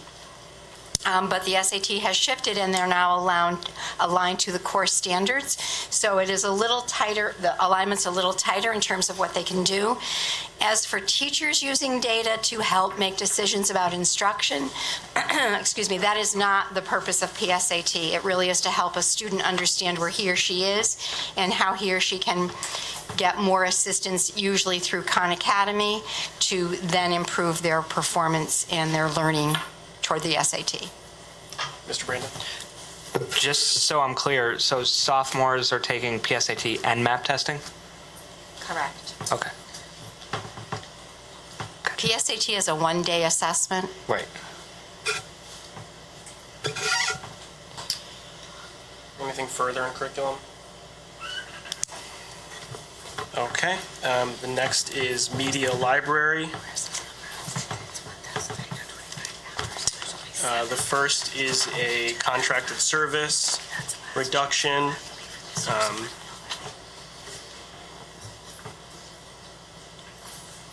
Is there anything you want to add to your comment, Ms. Morocco? No, I think it's pretty clear that we use Follett's Destiny, which is our library automation and data system, and it has a fixed cost, so the only other databases we would be able to go to are things like World Book Encyclopedia, some online databases that we use at the high school for students to do research as well as read, so it would impact those. The next one in media library is a reduction to library books purchased. The way you mapped it out is it's a reduction among, just each of the buildings would have fewer dollars to buy books for their library? Correct. We'd ask the elementary to each to reduce theirs by 326, the middle level by 650, and the high school by 1,957. Are any of the supplies in media library part of the overall supplies reduction? No. Okay. I assume they were looked at, though. Yes. Periodicals is another one. Are there any other questions from the board about the media library reductions? Okay. Next is general supplies. That is one of the items on the list handed out tonight, something we can talk about, whether or not we should cut general supplies. This is a shared service between the town and the board. This is kind of the daily inventory of supplies that we use. This one, oh, the first one, sorry, I keep jumping one. The first one is for the salary of What number the... are we on? We're on 90. Okay. The first one is for reducing the non-certified salary in the 112. That's our one position. This would cut the position to part-time. Is there any discussion on that? Mrs. Guyan? Is there any benefit to cutting that position to part-time, other than dollars? Is that feasible? Well, there's several things that the person does, and central supply is one of them. And remember, it is consolidated service with the town. So all of the inventory is taken for all of the materials throughout the entire town and tracked. So something would have to go. Either we'd have to shut down the central supply warehouse, or we would have to, and by retail, or shut down the inventory systems for the town. And I don't think we could do that. It would be very difficult to do that, I would think. Okay, thank you. Mrs. Strauss? So talk about how, you always mention that this particular person is shared with the town. Does the town pay half of their salary? No. Okay. This is a service that I think Well, I this is understand that, you are correct, but this the has town been a budget pay handful of half. You are years now? correct in that, thank you. a long Mrs. time. Guy. How long have we purchased the town's supplies? As long as I've been here, longer. 25 years. Very long-term situation, you know. So the supplies for the town and the school budget comes out of the Board of Ed budget, and I understand that it is one big budget, because we're all one big happy family. I'm just trying to understand this. Correct. Okay. We deliver them too. Well, that's very nice of you. As quickly as Amazon? Do they come in a little drone? Mrs. Guyan? Okay. The next one is a reduction just in supplies, which I was saying before, that was something we discussed last week. It's something that's certainly on the table for us to discuss. Moving forward, it potentially decreases the supplies going into our buildings, but could be something that we could take some adjustment to. Further questions in this area? Dr. Braverman? Can we go back to the PSAT? Sure. So I was on the board when we first put the SATs back in the high school, or funding it for the students. So how will that change if we eliminate this? Or what's the long-term effect of what we're doing with the PSAT? Is the question, would we just not offer it in the high school, or would we offer it for students to pay for it and come if they wanted to? I would propose the final option. So if we weren't funding it as a board, there would be an option for a day where students could come in, pay for the test, and we would administer it? what do most towns do? They generally, in our DIRG, shall we say? It varies in our DIRG. I would say in surrounding communities, some do administer and pay and others do not. They have the students pay. So it varies by community. I mean, I can contact districts within our DIRG and find out what they do if you're interested. I wonder if there's a differential in students taking the test, if they have to pay for the test, or if that's an impact. There is absolutely a difference Yeah. because students who take it because we require it, take it. Right. If it's not required and I'm not interested in it, then I will not take it, especially at a cost. You may have already said this, and I apologize if you have. Do we give the PSAT in lieu of the SBAC? I thought some districts No, we cannot in lieu of SBAC because SBAC is now in 11th grade and it's a state, SAT is a state requirement in grade 11. So they still take the PSAT and then the school day SAT in March or April, whatever the state has deemed the date. So they take the SAT, not the SBAC? Correct. Okay, thank you. Further questions on that topic? Okay. Next, we move into central direction, which is a green tab. It's a reduction in 530 postage and 541 advertising. Obviously, this would just reduce the amount of things that could be mailed and the amount of ads that could be run in the current and rare reminder for job postings, I believe. Yep. Comments, questions on that?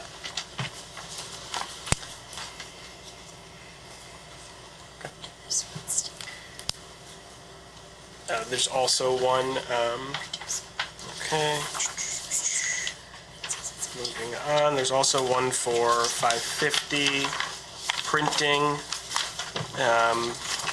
would reduce printing brochures, calendars, directories, etc. And reducing contracted services in 599, do we know what that would reduce? It would actually reduce some of the systems that, mostly I think they're with Mr. Farisi's department, and it would reduce those systems in probably. I mean, we've built a really great system for maintaining attendance, absenteeism, evaluations. Professional learning. Okay. And the Veritime system is in here. The management, that's the time clock, I think. And the last one in central direction is to dues and memberships. That would reduce our membership in the superintendent's organization and our ability to use CREC's minority recruiting. Steve, if you have anything to add on to that. Right, that would just reduce in those areas, and we would continue to try to recruit in using best practices in other ways. So we've been a part of that consortium for many, many years, but Okay. we look elsewhere. Questions on or comments on that area? Okay. The next is building direction, which is a blue tab. Several reductions in the 500 area. Postage is the first one. Freshman orientation is the 542 account. And then building direction in the 599 is our copier contracts.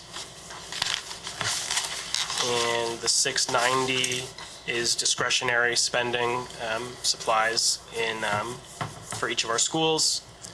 And the next one, the 810, the memberships that remain are, we're part of CAS for K to 8, and we have accreditation for Newington High School. The high school must be accredited. We lost our other accreditations in the other 6 schools last year when we decided not to fund that. Questions in building direction for administration or around the table? Mrs. Droz? Mr. Sylvia, I know that you have like the copier thing. I'm gonna speak as an educator. Don't cut the contracts to the copier. The one way to make your teachers really annoyed and ruin their day is to have broken copiers. I'm just throwing that out there. Thank you very much. Ms. Gruds? I'm just letting you know. It's a way that you will make very angry people. And I hope to increase their cardiac abilities by reducing the number of copiers and to coincide much more with practices that are done outside of the education environment, such that the copiers are much more centralized and are, since they're network copiers, in the manner that we had the other discussion, as the nurse wanted to have a copier, it caused me to make a few more phone calls. And if we reduce the number of copiers per facility, we by in turn still allow copying to occur from a computer, but it would be a practice for the individual to go to the copier to get their copied material or have an individual with their RFID to go and ask for that print command. So I'm not looking to eliminate copiers. I'm looking to...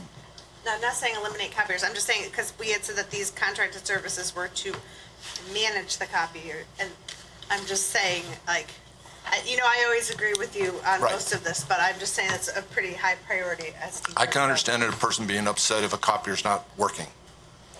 Fair enough. And in addition to that, how much time do you have to go and get your copies? Or to make them? So that is definitely a concern, because there is not a lot of time in the day for teachers to be getting extra cardio. Especially if it's not working. That's true. I do agree with you. Like in every school I've been in, it's a centralized place where we have to go. I know it doesn't look as though I get cardio, Mr. Sylvia, but I do have to go to the copier. I'm in the center of my building many times. And that is also Newington's practice. Yeah. There are printers located, certainly not one in each. The printers removed. The copiers are in locations for staff to congregate to. And Ms. Draws, I did not mean that in that manner. I know. But I'm a perfect example of an individual that did not get enough cardio in my journey. So I'm hoping to get individuals to not experience what I had to. Fair enough. Mrs. Guyan? I just want to comment on the freshman orientation program. I think that's really important. That's a huge transition for kids, and I wouldn't want to see that eliminated. And that's a good point, Ms. Guyan. I'm wondering why that's going to happen based upon my suggestion of reducing the expense. It's like it's an all or nothing. We don't get freshman orientation because of a slight reduction. It seemed kind of draconian to me to see that kind of a recommendation coming. Well, it is 75% of the account. Yeah.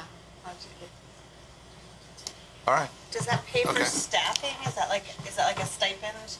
Because it's an extended, what does that money cover? It's hourly pay for staff, as well as, I believe, refreshments for some of the students, for refreshments for students when they're there at the high school, because they stay. Those were good. All right. So Dr. I have Bergman? a better understanding of what that money's being spent for. On the NEASC accreditation, were Yes. there any negative repercussions by us not accrediting the elementary schools or middle? No, you're not required, Right, I what the know. high school is. No, it was just a nice to have. Newington was one of only 3 districts. And it was difficult to get and maintain, but no, Did it put more pressure on the high school accreditation because there was no completely previous separate. history? Completely separate. Yeah. Yeah. Okay. Moving on to the maintenance program area.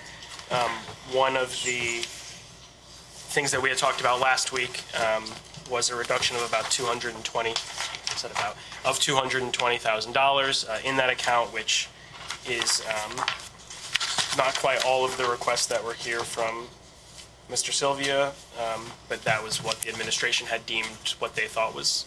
That's fair. Yep.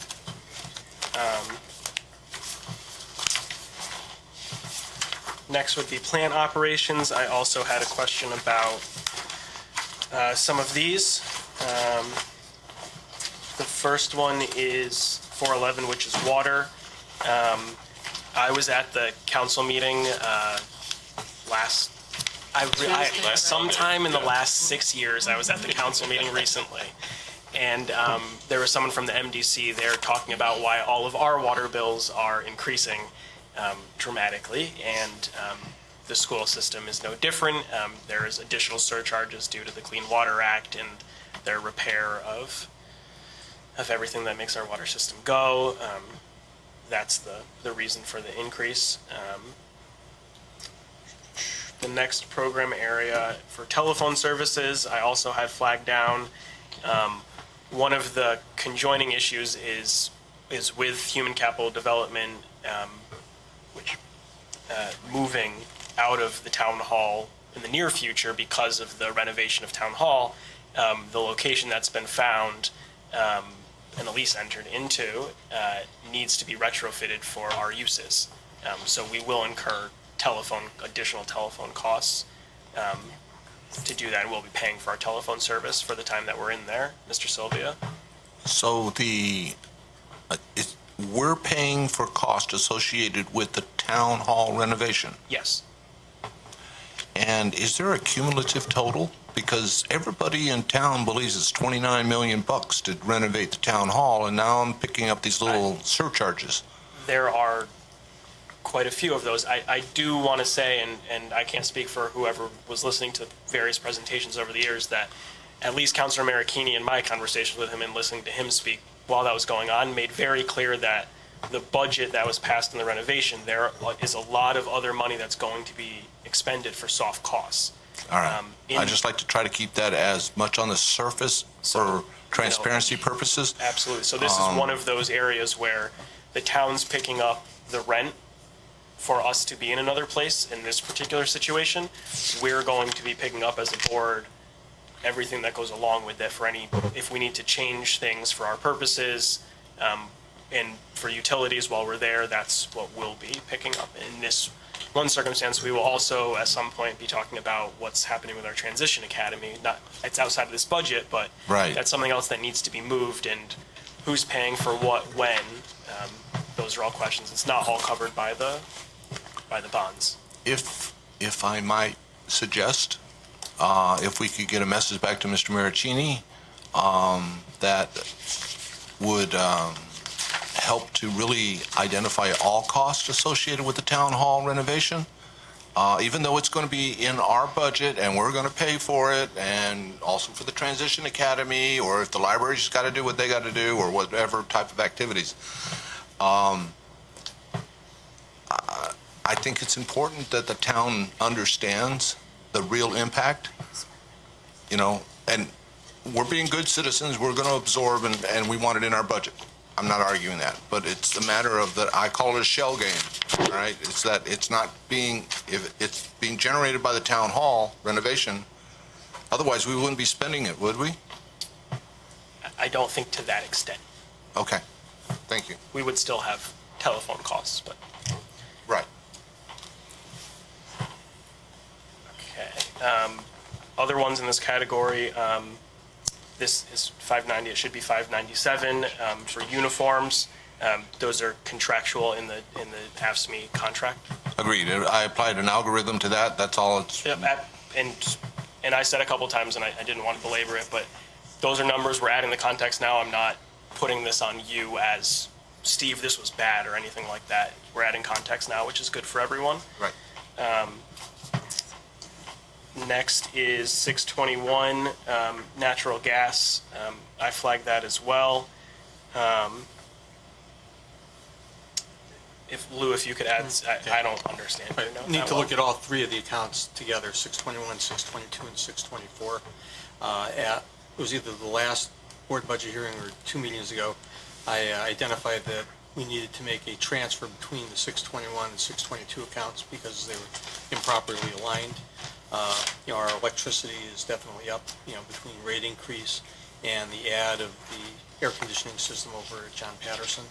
So, we're on a very minimal margin of a volume discrepancy of probably around 5% at this point going into next year's activities. So I could not say that there is really any surplus anywhere between those three accounts at this point in time. Mr. Tufel? Lou, is there since we did the LED lighting at the high school, has there been a good reduction in the lighting bill? The work we did finished in December. I haven't looked at January bills yet to see if there was a meaningful reduction, but I would assume there would be. On might be $1,000 a month. I just don't know yet. I don't have enough history. Thank you. Mrs. Strohs? I know that I asked this at one point. Why $2,689 in fuel oil up to $22,000? Like, why was it ever that low? In the last, It was in 2016, 2017, the actual was $2,689. correct, for years and years, we maintained a dual fuel system for all the schools, where depending on market conditions, we could move back and forth between natural gas and heating oil. Over the last 5 years, the natural gas market has been much more advantageous from a pricing standpoint. So we've been basically sitting on full fuel tanks. And now we're coming up on the end of life on all of the tanks where they have to be taken out of the ground. We've been transferring fuel between those instead of buying new fuel in order to deplete our inventory and run it down. So we are going to be low in that area. But if, we're going to be fully on natural gas, and we'll probably have 80 to 90% of the fuel inventory depleted by the end of this fiscal year. The number will definitely spike back up for next year. Further questions in plant operations? Okay. Turning to transportation. The first is in decreasing non-certified salaries. The context is that if we were to do that, the department feels like they would be unable to meet the current requirements that they have to provide based on board policy. So if we were decreasing the amount of bus drivers, the amount of hours they were driving, we would have to change routing, and that would necessarily mean students would have to be walking further than they currently are, which would require a board policy change. Next is the 599 contract services. This is where I incorrectly earlier on thought about special ed students who need transportation. This is the account for that. So that is an amount that we are predicting we will need to spend next year to transport our students outplaced. Next is in 626, gasoline, decreasing it. The note here says there's a current plan reduction of $15,500. Where? Right. That would be in the fuel account, is what could be considered at this point for a reduction. The bidding package that the town and the board jointly participate in with CROG doesn't occur till toward the end of March. So we won't have really fixed numbers for next year's pricing until third to fourth week of March to look at. So it's really more of an adjustment for going final on budget. So this is likely an area after the town council's number that we can look at? Right. Great. Correct. Perfect. Next is, we're now on number 114, which is other salaries. This is my favorite response of the evening, and I just a little to our administration, but number 114 says C123, and 123 says C114, which is great. But there is a note on the right now, and there was an earlier today that says on the list of reductions for board consideration. Mr. Silvio's request was a little more aggressive than my request was. I went back to the budget book for 17-18 and looked at the number that there was last year versus the number that we're starting with this year. And based on Mr. Farisi's comments about our continuing inability to cover our substitutes, my thought was we can, instead of increasing whatever percentage was increased this year, we could revert back to last year's amount and probably be fine. And based on this and my discussion with Dr. Collins, that everyone feels like this is a reduction that we can certainly do. Is that about right, Mr. Farisi? We will work to that end. You will work to that end. Mr. Branda? And then just to be clear on question 26 was when I brought it up and they provided additional information about that. And I think that's when the conversation started. So we could also say Yes. C number 26. Also see number, if we can get that edited, Yeah, if we that would could. be great. So So all we did three of discuss us that, get credit. and I do remember that conversation. Mr. Giacomo had said it's just a matter of how much risk we want to introduce into that pool. My suggestion of moving back to last year is a smaller risk than Mr. Sylvia's number that he put in. My guess, the reason why the number that you have is much higher is because it uses money, the CAFR would show the end of the year expenditure instead of where we started the year before the money gets transferred out for degree changes and all of those things. So it would likely be lower if you went budget year by budget year. So the algorithm went budget year by budget year, but it was based on CAFR. At the end of the year, I'm saying, so I went from the beginning of the year, Okay, before any transfers are made, Yeah. which is why my suggestion was much smaller than yours. And I think you would Okay, find I a understand similar the logic. thing, because this is the one account, remember, that Yeah. we move out the vast majority of it by the end of the year. right. So my algorithms that I used were based on actuals end of year. Right, So, right. All right. Yep. So I understand. Thank you. So that reduction is on the list of things that I passed out earlier, and we can check off 114 and 123. Next is community services, which is the last tab of our book of actual budget numbers. It's the yellow one. This does show up on the list, so the administration did look at it and think that there was an amount that we could afford to expend less on, not necessarily in one of those categories. And Lou, if you could provide a little context there. Yes. Okay. The community service account is the non-educational support provided through the board's operating budget for outside organizations, town activities, town groups. Okay. This is something that has to be declared as part of the annual EDO 1 package because the grant formulas exclude non-educational expenditures. So when we are renting the building to outside groups for an event on a weekend, or Cub Scouts are using the building for their meetings, all of these things need to be factored in to an allocation of existing expenses of the board operations that basically is disqualified from the grant calculation. These numbers have, year after year, been supported by our auditing group, so we've had no problem with this. But this is not really a cut, because when you look at the utility accounts, 621, 622, 624, those are in addition to what's over in the plant operation. So you have to put the two together to get the whole utility expense for the district.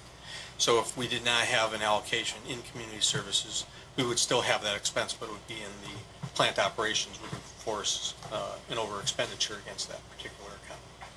For the salary part, that is for the additional overtime incurred by our staff to support other events that we don't get, that we either get paid for from organizations on a rental, or we're just not paid for it by the rules governing the board policy 1310 for use of school facilities. What would happen if you go in a very tight budget in this area?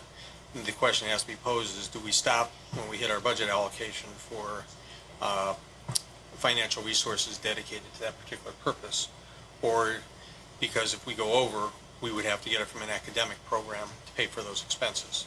So the budgeting in this area is a little bit softer than other areas, but it also, we have not been in a position where we have not been able to honor requests made of us for use of our facilities.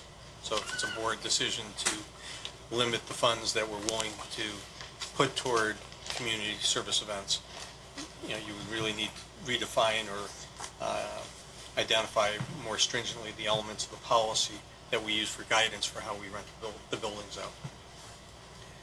And so the amount that's on the handout from tonight, 24,296, is there a particular way that you arrived at that number? I figured $45,000 was the baseline we had to maintain. Going below 45 would be, at risk just because of the pricing increases, or the hourly rate increases that our staff is getting paid, because those are all done contractually. For an actual, were you talking about 45,000? Yes. Talking about leaving, 45,000 is actually for supplies. Are we, you're talking about leaving 45,000 in Salaries. in the 112 account? Right. in the 100? Yes. Correct. So you believe 45,000 is the floor, Bare minimum for. the bare minimum floor? So if you look at the handout from me at the beginning of the meeting, there's an amount on there of 24,296, which is what Lou All right. came up with. I mean, so for- that's semantics. My algorithm just suggested a $40,000 reduction to take it down to 40,000. I think yours was 20, yeah, to take it down to 40,000. Lou thinks 45 is the Lou's right saying number. 45. I mean, that's semantics to Yep, me. yep, so that's, and then Lou, there's no recommendation from you in that account to reduce any of the utilities? You have to declare something for the auditors. They have to pass them, and you don't have the ability to eliminate the cost. You're going to have it in plant operations if you don't have it here. Okay. Further questions on community service? Okay. Next up, Dr. Braverman, a question she posed regarding non-certified staff in math, I believe? Yeah. And math goes all the way back to the beginning of the book. A pink tab. It's the first pink tab. And it was a question regarding whether or not we can reduce non-certified salaries, and also a little confusion about why it was so much higher than last year's. Correct. I think someone had. Did anyone? Yeah. Non-certified Right, salaries. it's the reallocated tutorial dollars from other accounts that we had kind of gone over at a previous meeting. Is there anything further you wanted to add onto that? I know it's obvious this was one that you didn't have enough time to look at, but. No, I would need to speak with Dr. Braverman on the tutoring center, because what I'm familiar with is working with Dr. Jesse Turner in reading, so that we're able to open up to our students and families remedial reading services by someone who's going through the reading consultant program at Central. And then we do have parents provide transportation. It's usually after hours. I'm unfamiliar with the math tutoring, if it would mean that Central students would actually come to us and tutor, because our students, when they receive tutoring, it's in two models. It's usually with non-certified, it's a push-in. So a tutor's going in and supporting either in a math station, or during math instructional time might be working with a small group of students. So it would depend on what the Central's math tutoring program is like. Right. It's a site that has certain hours which may or may not work for our students. If I'm wrong on, I just looked at the number and it was so much bigger, and I didn't have a note other than in the 112 account that it went from 41 to 158, that's what my question was. That is correct. It's where we reassigned tutorial staff that had been in the budget but in different programs, and reassigned it to the major programs, and so that's why it increased. So it's a change in how we operationalized it from other years? Yes, where we allocated the money. That makes sense. Further questions on that one? Okay.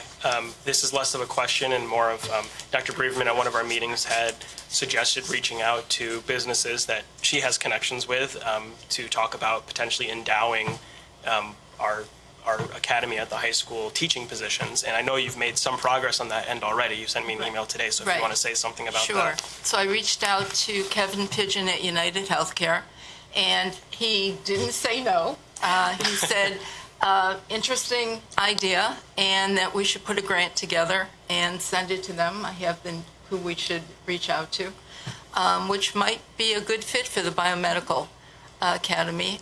We can do an endowed chair. I mean, we can put a sign up. I mean, a lot of ways we can make them happy with the link to absolutely. Central. And then I thought we could reach out the same way to United Technologies for the aerospace, because we also have connections there. And let's use what we got while we can. I mean, it's free advertising. Well, not free, but it's advertising for them. And it's a good fit for these companies that are local and hire our students down the road. Many of our parents work there at these places. So I will continue to reach out. We'll work on the grant, putting it together. Thank you. and Absolutely. see Thank what you, we Dr. get. Braverman. We'll have to rename it the Dr. Braverman Biomedical Academy That at would Newington be High School. okay. It's on aerospace. Maybe I'll go with Hey, aerospace. whichever one you want. You pick. Mr. Sylvia. Dr. Braverman, that concept is just phenomenal. I mean, it could be extended to every industry that we have in our neighborhood. I mean, think about it. If they wanted to pay a teacher salary year after year. I mean, there are some guidelines on how we accept those kinds of things. I mean, does that revenue have to drop into our PSCIP fund, or? In the past, as Dr. Collins mentioned, it's gone into our scholarship account. Sorry, yeah, I was up late last night. Mr. Brecker and I were actually working on attracting biomedical industry into the community a while back. That's where the two concepts for the academies came from, both aerospace and biomedicine. And it was back when the National Welding was still up. So that was kind of what we were doing. So that was kind of the idea back then. And they were going to build a building over where National Welding was, and we were going to have a lab in there, and we had all sorts of big ideas. And, so we had thought about it. But yeah, if there are willing participants, we can always look into those kinds of ideas. And the phone number for any businesses watching is 860-665-8736. But Dr. Braverman, keep us updated on how that goes. We get into some of my questions, most of which have been talked about. This wasn't a question, I just made a comment about the concept of reducing the $100,000 in our budget for the preschool classroom by reallocating, which we've talked about several times. I do want an edit to this for anyone watching. I wouldn't like to reduce the athletic budget by $15,000, but it was an idea born from other conversations around the table, which we've talked about already tonight. The other salaries account reduction we've just talked about. Plant operations, we just talked about. Transportation, we also just talked about trying to find savings in the fuel, which Lou addressed the likelihood that we will be able to see some savings. I had a question on why we're spending so much money on tires and transportation. I got an answer late this afternoon. I didn't have time to get it in here. Historically, in 2014-15, we spent $24,000 on tires. 15-16, $33,000. 16-17, $30,000. So far this year, we spent $10,200 against our $7,000 budget. So we've already blown through that. And the numbers that our transportation director gave me is we had about 70 tires currently in our inventory for the various different sizes and configurations of buses, and that we will be spending more money in the mid-$20,000 number is representative of an average year. Okay. I can't explain why the budget's low. I don't recall why it was cut. Why last year it was low.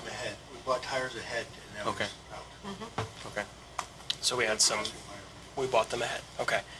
That explains my question. The answer that Lou just gave, there is a hyperlinked part of the Google Doc now that he had a chance to get in there for.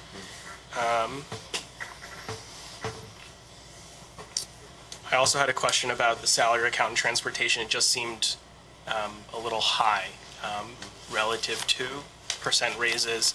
The answer is that $40,000, the general wage increase, $25,000, an increase for moving from a part-time to a full-time maintainer of the vehicles, and $25,000, a new non-union driver to meet increased needs for daily student transportation. Questions on that? Yeah, is there any benefit associated with going from a part-time to a full-time maintainer, i.e. less going to DATCO and bills in that manner, or, is there anything quantitative that can be shared and we can brag about? Hey, we just saved $62,000 in DATCO bills by paying another $25,000 to a person. Yeah, we're just a little light on help, so we just needed to do that, and we're also doing the A service now.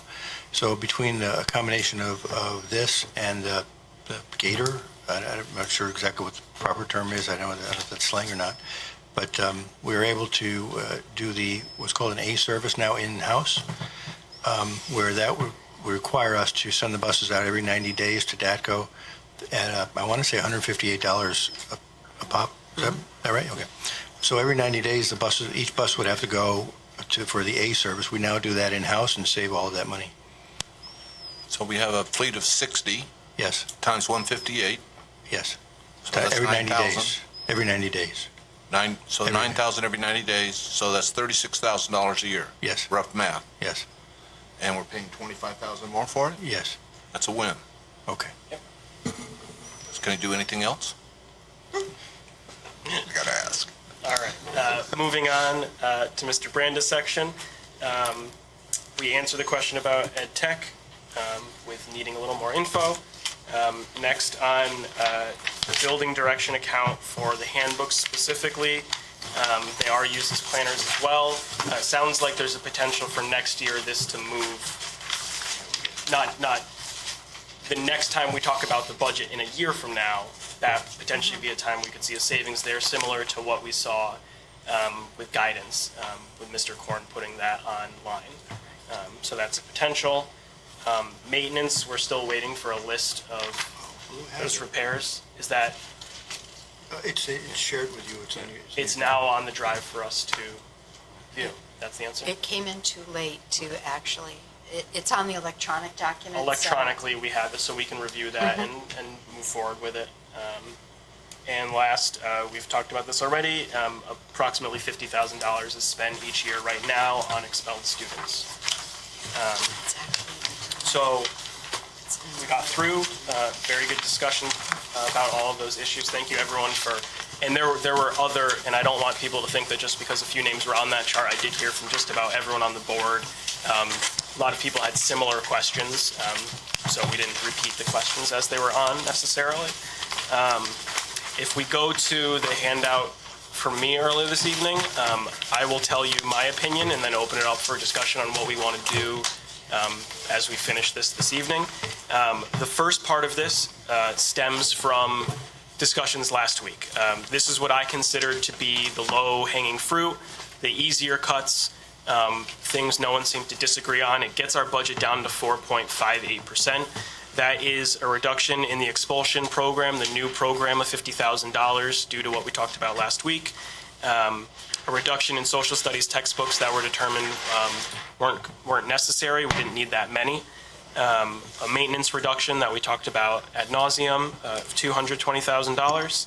The health benefits adjustment we talked about earlier this evening of $344,723, and reducing the Odyssey wear seats, which is what we're using for that expulsion program. We just didn't need as many seats as first considered in the budget, so that's a reduction of $7,000. It gets us down to 4.58%. I just want to make sure right now that no one on the board has an issue with any of these reductions, and we're all going to be in support of that as we move through. Any comments on the first part?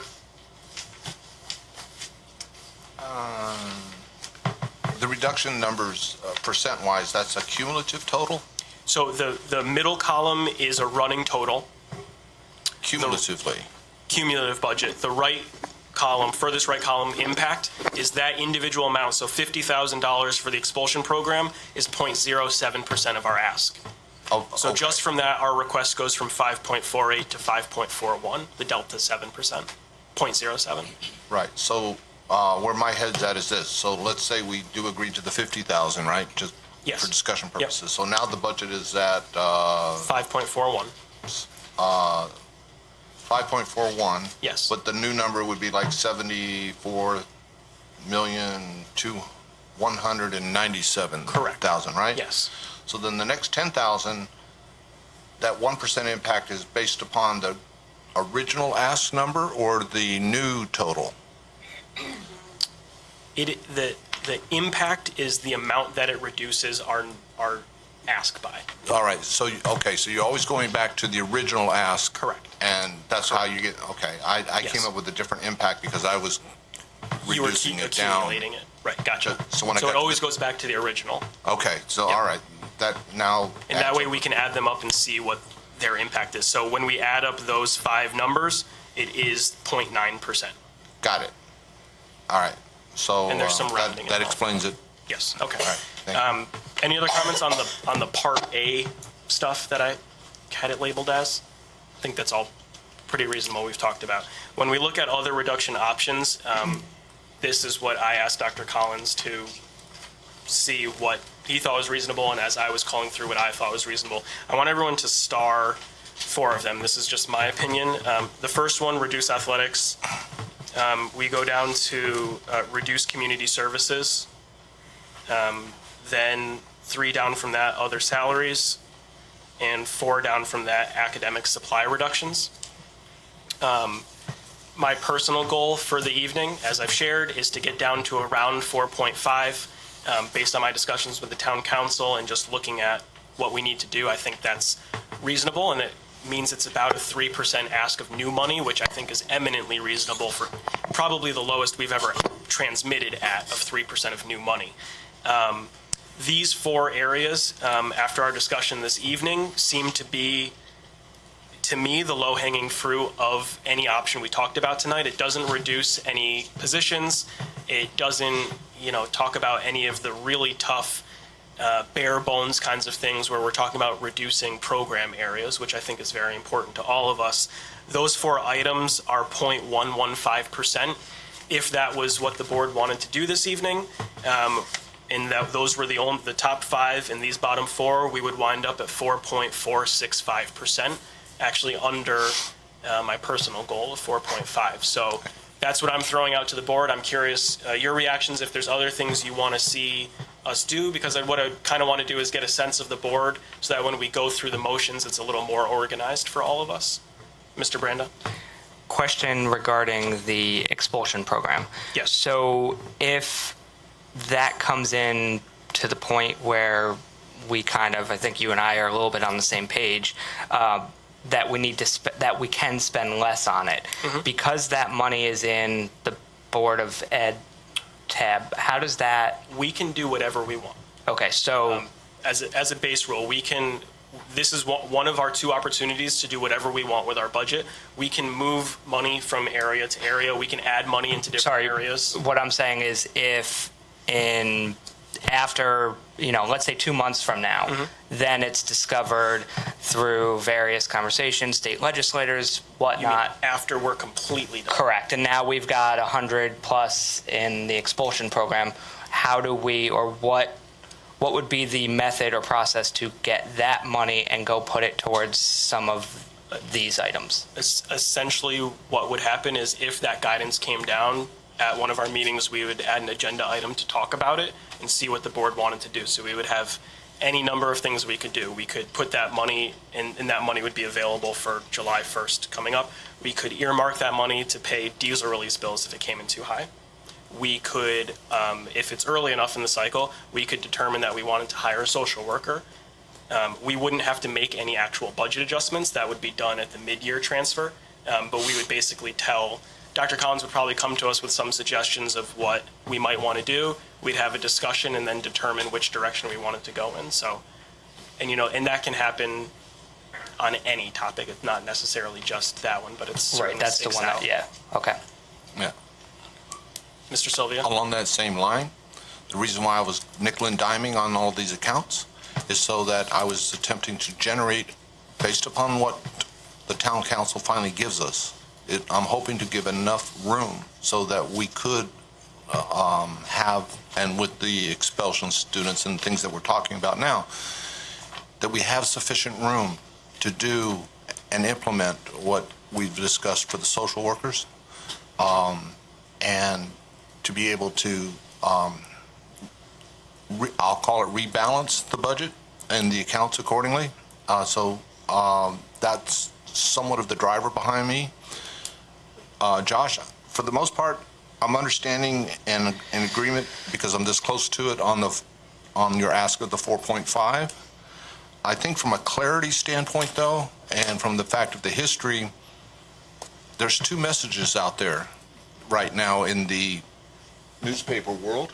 Mark's been good enough to, document for us. One is I'm only asking for 3.9%, 99%. And the other one is I'm asking for 5.4% is the original ask from the staff. And it has to do with the whole. Yes. Right? Now, we've gone around with the word the whole. And, and the 74 million, from where I sit, the understanding is we're addressing the whole. Correct. Okay. That's correct. but the whole is equal to how much of this 5.4? It's 1.5253.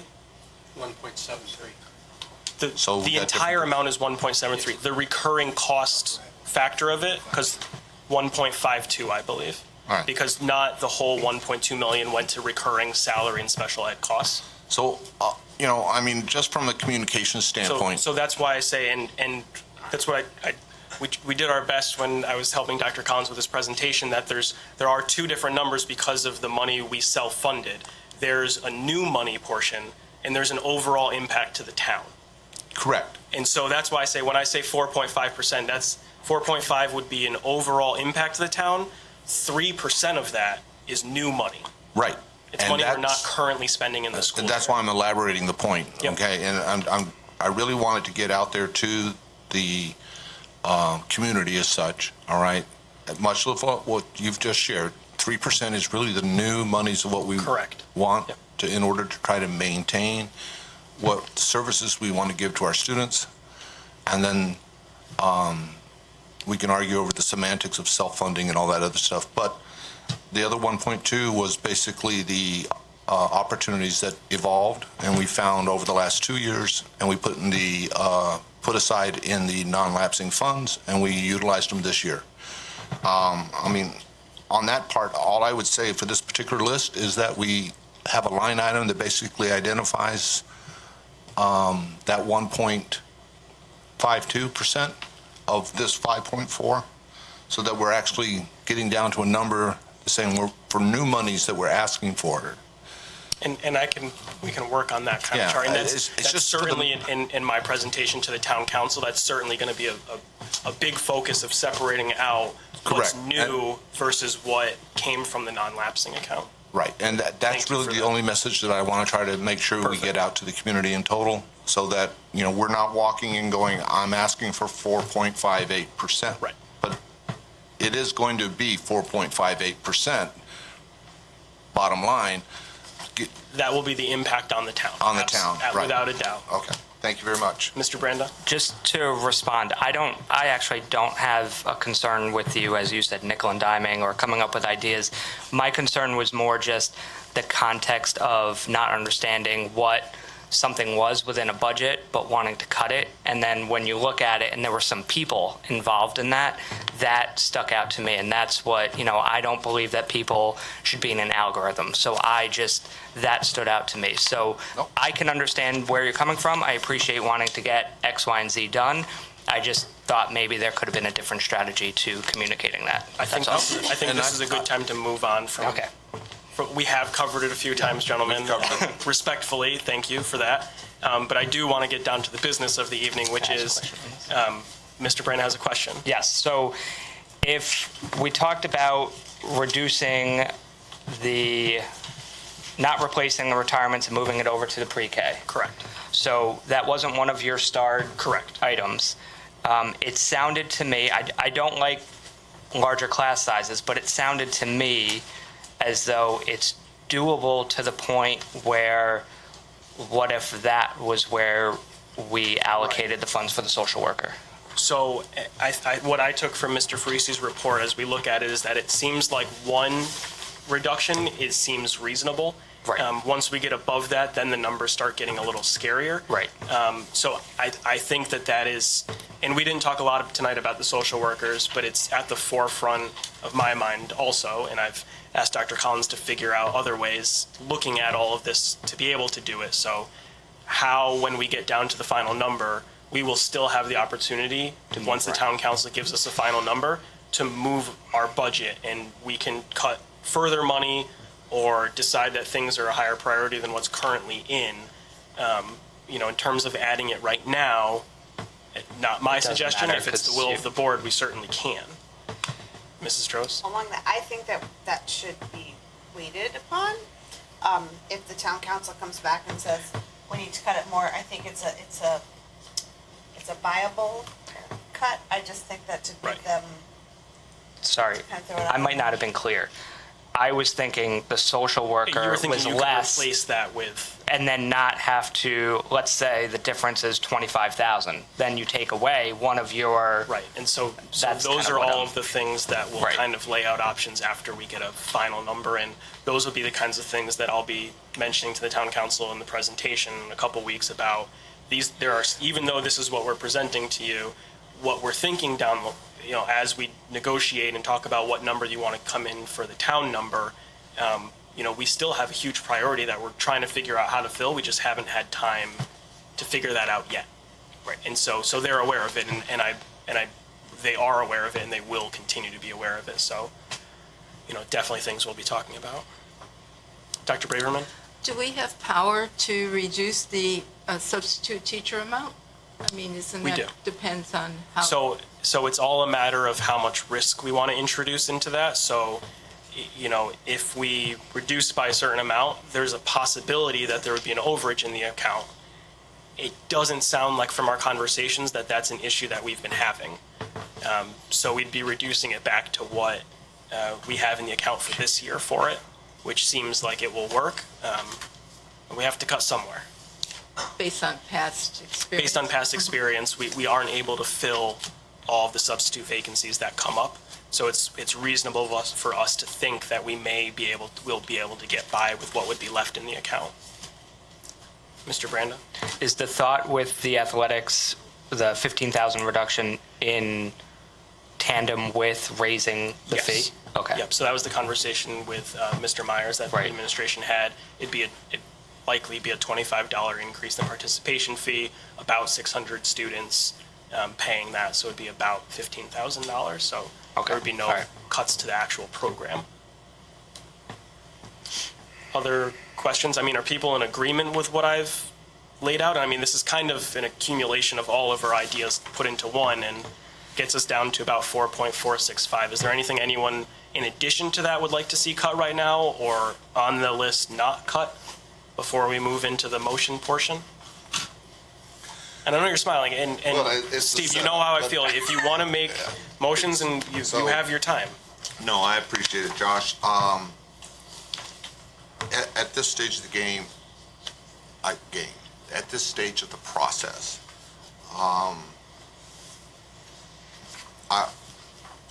I don't have anything substantial that I can really make a strong suggestion on, given the information that's been provided by the team. So Great.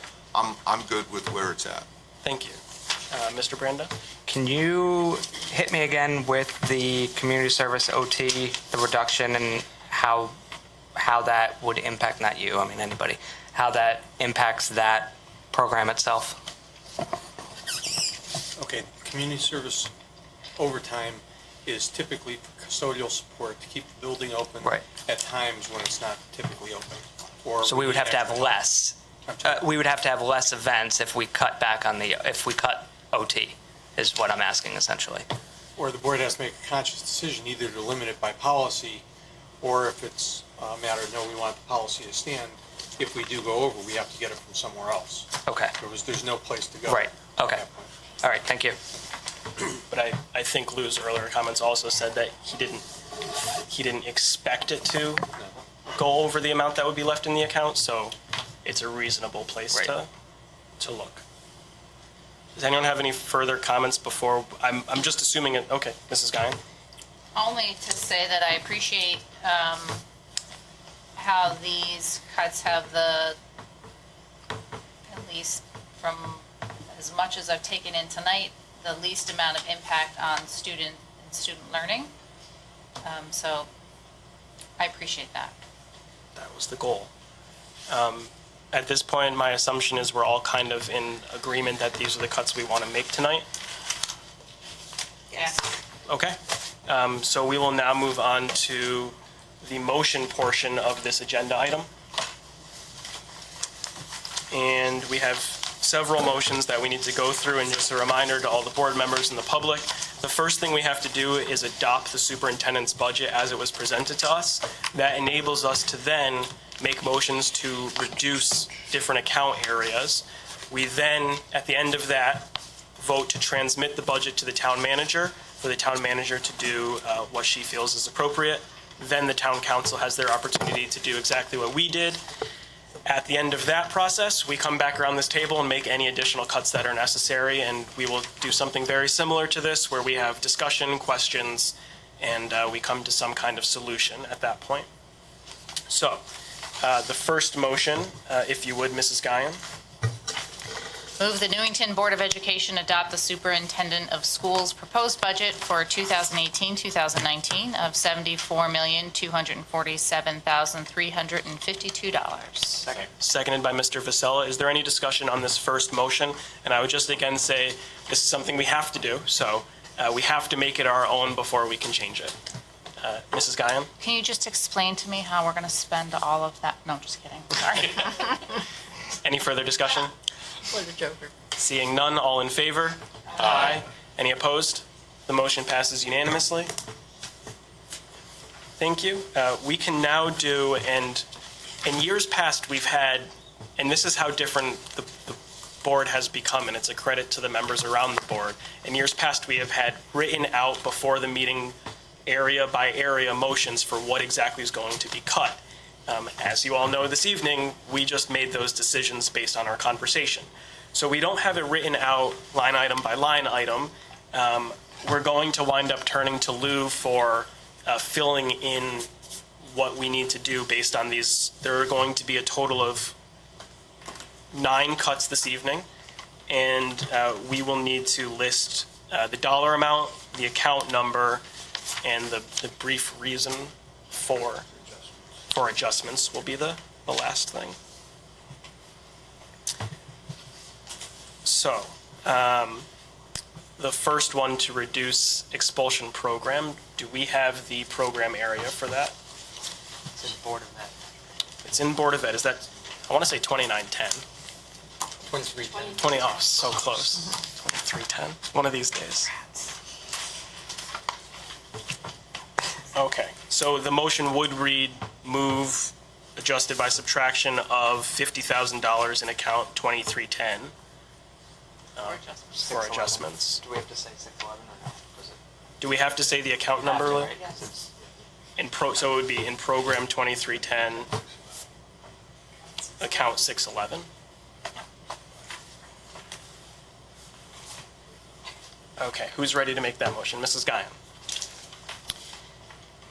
Move the 2018-2019 Board of Education budget be adjusted by the subtraction of $50,000 in the program 2310, account 611 for adjustments. Is there a second? Seconded by Mrs. Droz. Is there any discussion on this? Seeing none, all in favor? Aye. Any opposed? There are none. The motion passes unanimously. The next one is in... What? Mrs. Droz, if you're ready, would you like to do the motion? But that's what it is. 1036? 1030 is the account and 641 is the line item. 1030, account 641 for $10,000. I'm happy to read it if you want. Is anyone prepared, Mr. Vasella? Move that the 2018-2019 Board of Education budget be adjusted by subtraction from account 1030, line 641, to the amount of $10,000. Is there a second? Dr. Braverman, any discussion? Seeing none, all in favor? Aye. Aye. Any opposed? Motion passes unanimously. We're now at maintenance, which is 2610. And that would come out of the 430? Is that correct? 2610, 430 in the amount of $220,000. Do I have someone ready to do that? Mrs. Guyon? I'm ready. Move the 2018-2019 Board of Education budget be adjusted by the subtraction of $220,000 in program 2610, account 430. I said that right? For adjustments. Is there a second? Second by Mr. Branda. Any discussion? Seeing none, all in favor? Aye. Aye. Any opposed? There are none. Motion passes unanimously. Next at health benefits, which is that 2950? Bueller? Under employee Bueller. benefits. That's employee benefits, right? Lou, Lou? Yes, I'm sorry. 2950? 2950? Yeah, 200 line item will be what it's, Is it the 201 or the 200? it'll actually be a split. It'll be split, so it'll be, we can say 200 then? Yeah, just 200. Okay.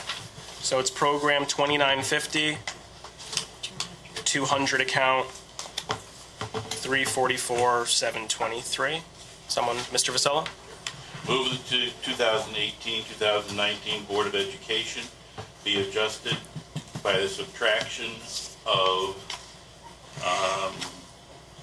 $344,723 from account 2950, line item 200. Seconded by Mr. Branda. Any discussion? I think we could do better, but I'm not going to argue the point. I agree, and hopefully we will next month. Any further discussion? Seeing none, all in favor? Aye. Any opposed? Mr. Sylvia, the motion passes 8-1. Reducing Odyssey Wear, that's out of curriculum, 2210. right? What is it, 2210. 2210, 599. Can I have Mrs. Guyon? Move the 2018-2019 Board of Education budget be adjusted by the subtraction of $7,000 in program 2210 in the 599 account for adjustments. Second. By Dr. Braverman. Any discussion on this item? Seeing none, all in favor? Aye. Any opposed? Motion passes unanimously. Thank you. The athletics is 3220.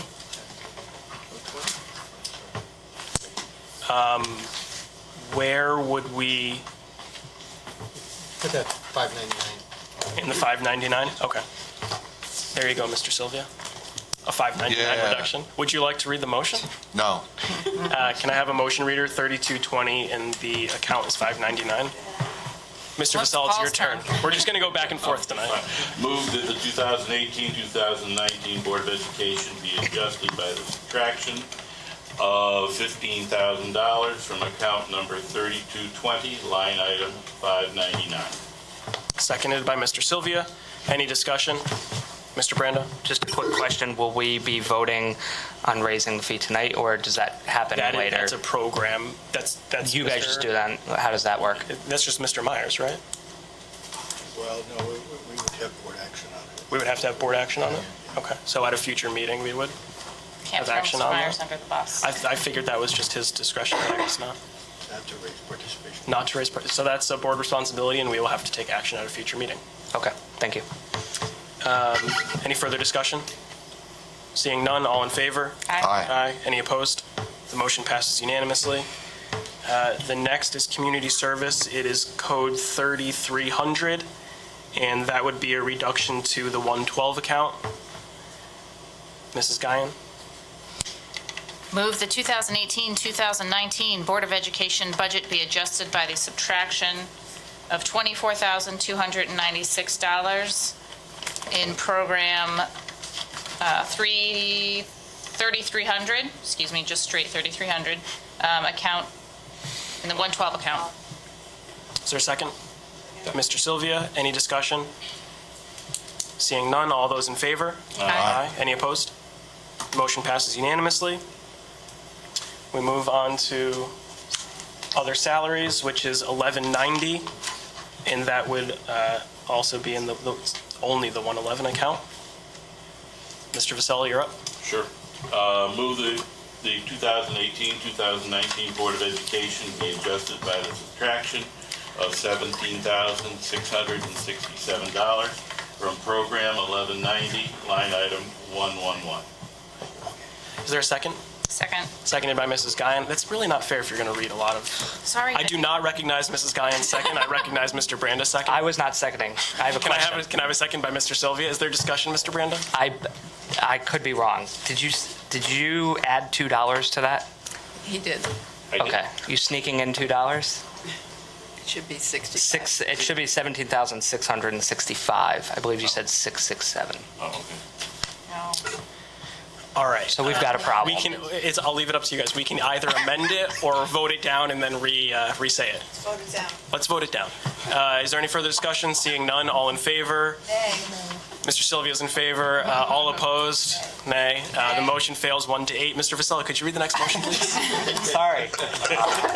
Good ear. I wasn't listening. Move the 2018-2019 Board of Education budget be adjusted by the subtraction of $17,665. So 17665. Yeah, and that's in account 1190 and line item 111. I'd like to second that. Mr. Brand is seconding it. Any discussion on this motion? I like the other motion. Any further discussion?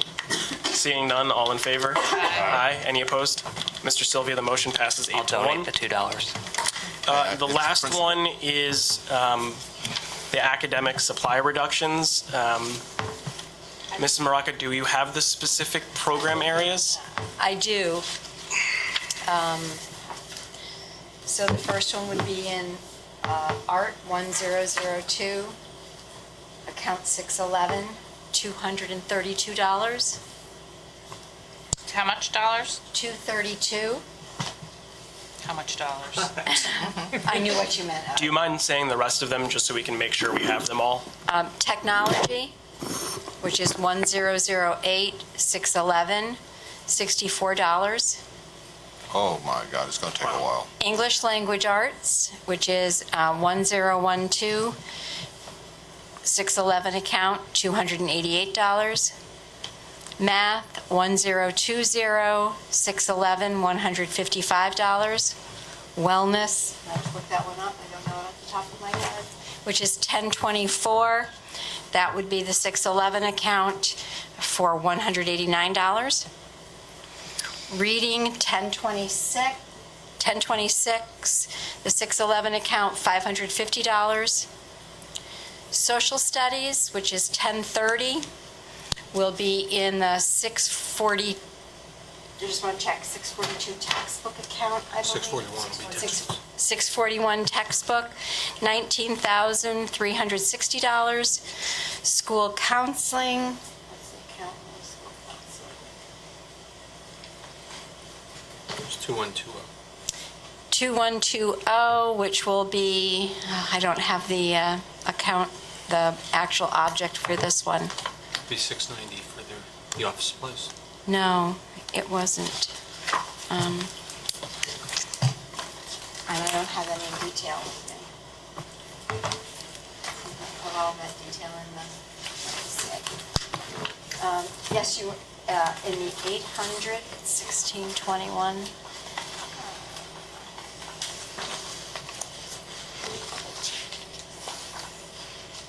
In 800 expenses. School psychology, social work. What's the number? That's 2140. 2140, that would be in missed their the school supply counseling. account as well. I missed the end of the school counseling one. 2120. 2120, it is $188, and it is in their supply account, which I want to check, it could be 690. So but in the 600s? In the 600s. So we could say 600 then? Library media, Pam, I'm sorry, Pam, can you just back off for a second? That $188 was the psychology program? yes. Okay, the school counseling right before, how much was that? $1,391 Thank you. And where was that? in their 800 account for school counseling. That's 2120. Yes. Yes, So it's 1,391 in the 2120 account. yes. 600 line, 800 line. 800. That's that more more than that's more than what's in there. Let's see, I have to look at it. I didn't, That's more. school That's counseling. why we're asking. There's no way we can do this So without that going was program by in- program, right? Can we do? Can we do that? Actually, it was probably in a couple of the accounts. Hang I'll on. have to go. Okay, so It was in a Hang on. couple of the objects. we can do a budget adjustment. We've now heard all of them, and we kind of went through tonight, but we can do one motion saying, move we reduce academic supplies by $25,462 as recommended by the superintendent. So moved. Moved by Mr. Vasella. Is there a second? Second. Mrs. Guyan. My discussion will be that we'll have that whole list broken out on whatever comes after this evening. So we'll have a list of what we actually did, and all of those will be in there. But we can do one motion. Any further discussion? Seeing none, all in favor? Aye. Any opposed? Motion passes unanimously. Finale. Okay, we have, are there any other motions to add or subtract to the budget at this time? I can't help it. Mrs. Guyan? I really, really, really want to add the, I will only say procedurally that I would ask for a motion, and then we can Oh. open up discussion on it. all right, I need help. If you want to make that motion? To add, it would add a social worker, and it would add 2 positions into that area, right? Is that what you want to do right now?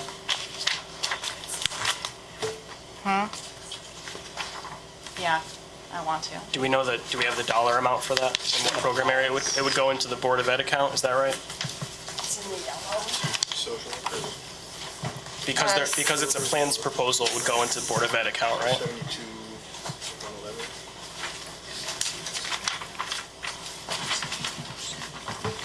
We're working on making a motion.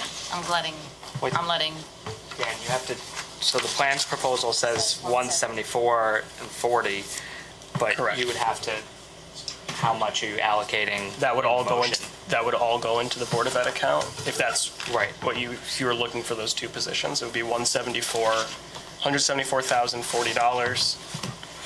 174. It would go into code program 2310 in the 611 account. So do I read it like the other ones? Okay, move the 2018-2019 Board of Education budget be adjusted by the addition of $174,000 into the 2310 program, the 611 line. Is there a second? Mrs. Stam? Discussion. Mrs. Guyan? I cannot go forward without making the motion. I feel very strongly about taking care of all of our students.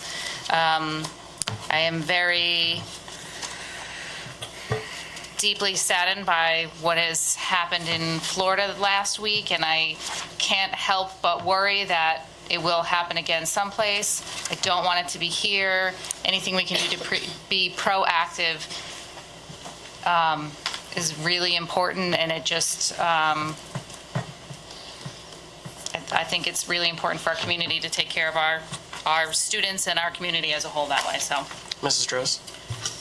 I agree. I feel like the middle schools in our town are consistently getting cut. Our class sizes are growing. That means kids are going to need that much more TLC from the social workers. I know we're going in the wrong direction, which goes against every, fiber of my being, but, kids come first, and I just think we need to, I think it's probably one of the most important things that we've had conversations around. So I worry about our middle schoolers, so. Mr. Sylvia? I got to say that I appreciate your courage on this. I fully support it. And the reason being is that with all the information that's been shared with me the last 6 months and a little bit into the last season, I fully believe that we lose a great deal of our students in the middle school level to the CRECs based not upon the curriculums that they offer, but because of our policy 5131.911, which is bullying. And I do believe on the presentation that's been made and my having subsequent conversations that having the appropriate social support structure in place will help students. I know the types of things I experienced when I was at that age, and I could have probably benefited quite a bit. And I'd like to give credit back to Ms. Maraca for the time she spent in the presentation and such, and helping to educate me on the need. So I'm fully in support of this motion. Mr. Vasella? I speak in favor of it also as a former middle school teacher. this is the time in the kids' lives where they need as much support as they can get. And so I will vote in. Mrs. Stam? This has been a concern of mine ever since I got on this board and realized that's what that was happening at the middle schools. And it really concerns me that we have no social work supports at the middle schools at all. And even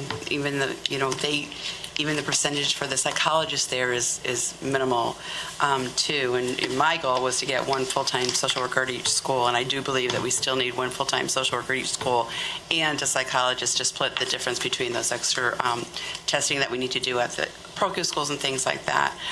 So actually, I'm really glad that you did make the motion. I was sitting here stewing about that, and it's one of the things that's just gnawing at me. We have a nation in crisis, and we have communities in crisis.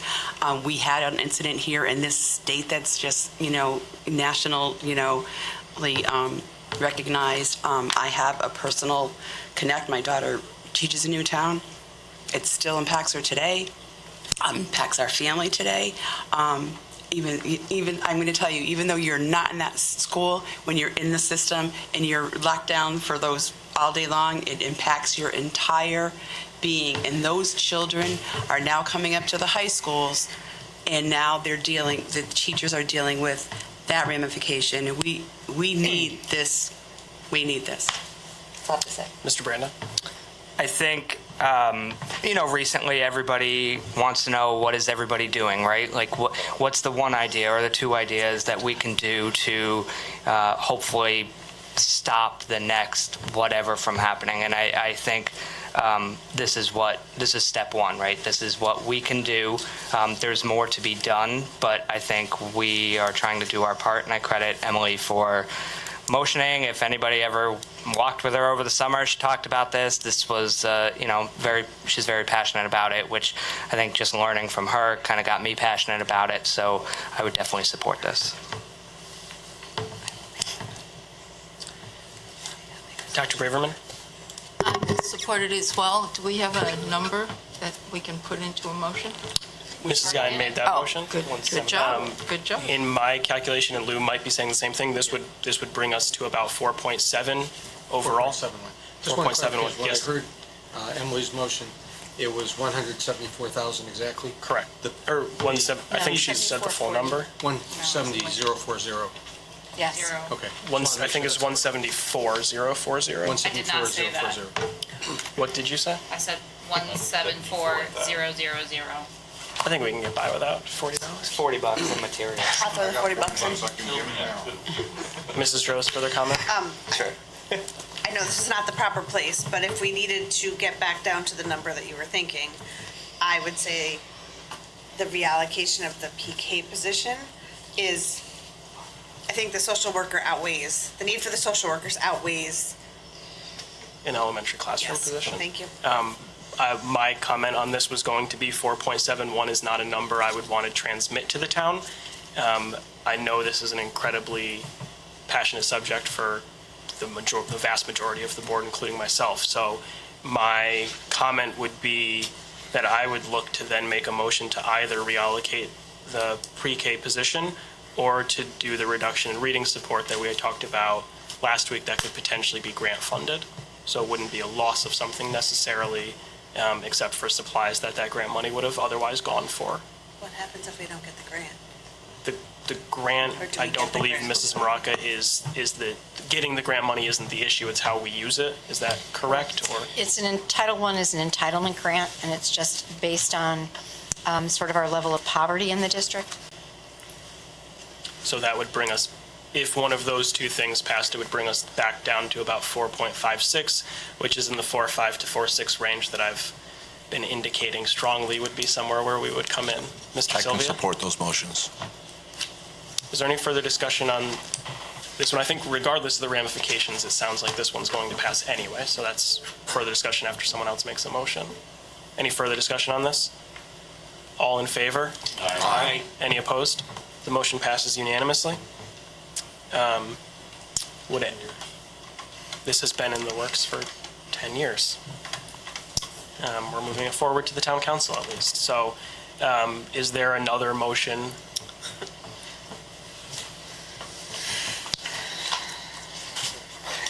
So if it was the preschool position, we would just, in the same account, then reduce by $100,000. Is that, someone wants to make a motion on that, or would someone prefer? Oh, that's in the Board of Ed. Where is that? The pre-K position's held in the Board of Ed account because it's a plans proposal. That would be the same thing we did, just reducing by 100. So we could have done both at once with a net transfer, but is that where we would look, or the reading support first? Which one has the? If I could see like a thumbs up from the administration about pre-K or a thumbs down for reading support, since we're not really supposed to be doing this. Doing what? Either asking them without a motion. We're in motion time right now. That's okay. I'll make the motion, I just don't know what the numbers are, so. I'm just not sure which one we should go from. Well, let us make a motion. Why don't you make a motion? Mrs. Droz, would you make a motion? I can. Where's my number? So it would be reducing that 2310 611 account if it was the pre-K position. That's the one I'm in motion. Okay. 100,000. So I say this? I move the 2018-2019 Board of Education budget be adjusted by subtraction. No. What? Yeah. By subtraction of $100,000 in account 2310 for line 611. Is there a second on that by Mrs. Guyon? So discussion, is this the best place to move? So Mrs. Stam? Yep. We're looking to eliminate both the reading? Just Just one. one of those. Just one. Can we just I make a think motion is so we can fine. discuss which, if this is the right one, or the other one is? Or Right should now, we just look at the decided reading support? This is the right one. What, in this time, can we ask, like, the reading? Sure. Does anyone have a strong feeling from the administration which we would look to first? Considering the class size that Mr. Farisi shared with you this evening, I know there's a few $1,000s difference, but if you eliminate the reading position, it will be replaced with Title I funding. We would just replace it at one of the Title I eligible schools. That was kind of my thought as well. My question is though, like, that money, so we reduce it by 97,000, we get paid, that teacher gets paid, the tutors get paid through Title I. What would that Title I money go It's to if it wasn't to that? Supplies for those buildings and professional It learning. was divided, yes, supplies and professional The learning. impact on the students would be less Less. with the reading. Correct. I'm in favor of less impact. I would think the same thing, Mrs. Stam. So the PD, it's not going to impact the tutor's ability to perform the services they're all at this? No. Okay. It's just enrichment for them to bring more strategies to kids. So it sounds like everyone's on the same page that we go to the reading instead of this one. Yes. Any further discussion? Seeing none, all in favor? Dr. Braverman? Opposed? It's okay. The motion fails 1-8. Potentially the second to last motion of the evening. Thank you, Dr. Braverman. Very I need to supportive. have somebody on my side. Happens once in a while. So would the reading position be coming out of reading? Is that a safe assumption? Yes, because it's a remedial reading. It would be in staffing, certified. So it'd be in the 111 account. Is everyone listening who's going to make a motion right now? It's the 1026 account, 1026 program 111 account in the amount of $97,500. Mrs. Guyon? Or Mrs. Droz, do you want to? No, I'm good. I know you She got got voted shut down down there. the That's first your first time. motion. I'm a little sad right now. It's that thing I read it. Oh, Mr. gosh. Sylvia might read it. No, if you have your numbers ready, please be my guest. I have nothing ready. No, I got the Okay, numbers so ready which- for you. Which Okay. one do I read? So you're reading, move the Board Anyone. of Ed. Anyone can read it. Move the 2018-19 Board of Education budget be adjusted by the subtraction of $97,500 in account 1026 for line item 1111? One? Six. Yeah, that's the end. 111. Is there a second? Second. Seconded by Mrs. Guyon. Any discussion on this? I know that it wasn't needed. Seeing no discussion, all in favor? Aye. Any opposed? Okay. Lou, do you have the number already? Yes. So what does this get our budget down to? Okay, the adjusted dollar amount, $73,609,786. That's putting Mrs. Guyon's motion for $174,000 exactly at Yes. that point without the $40 and passing the 97.5, and we're at 4.57%. 4.57.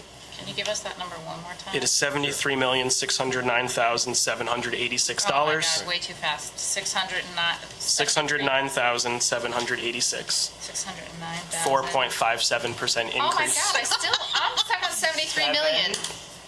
609,000. We'll send it to you in writing tomorrow. It'll be in the minutes. I can't make the motion if I don't have all the numbers. 73,609,786.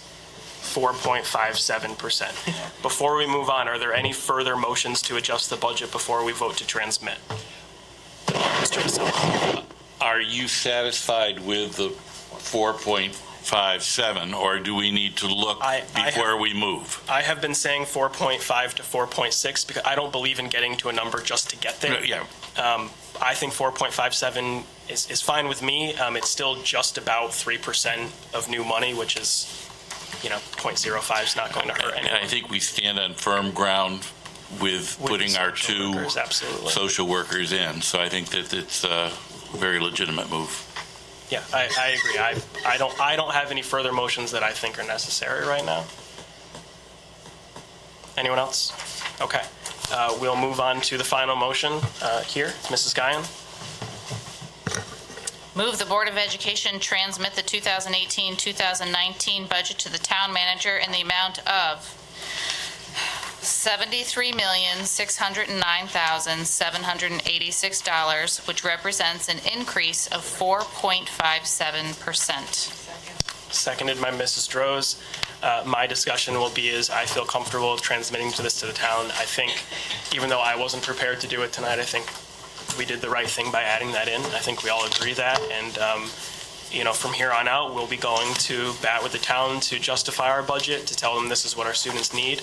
And we'll see where it comes out. But I think we should feel good about this budget we're transmitting, just over 3% of new money. Is there any further discussion before we vote to transmit?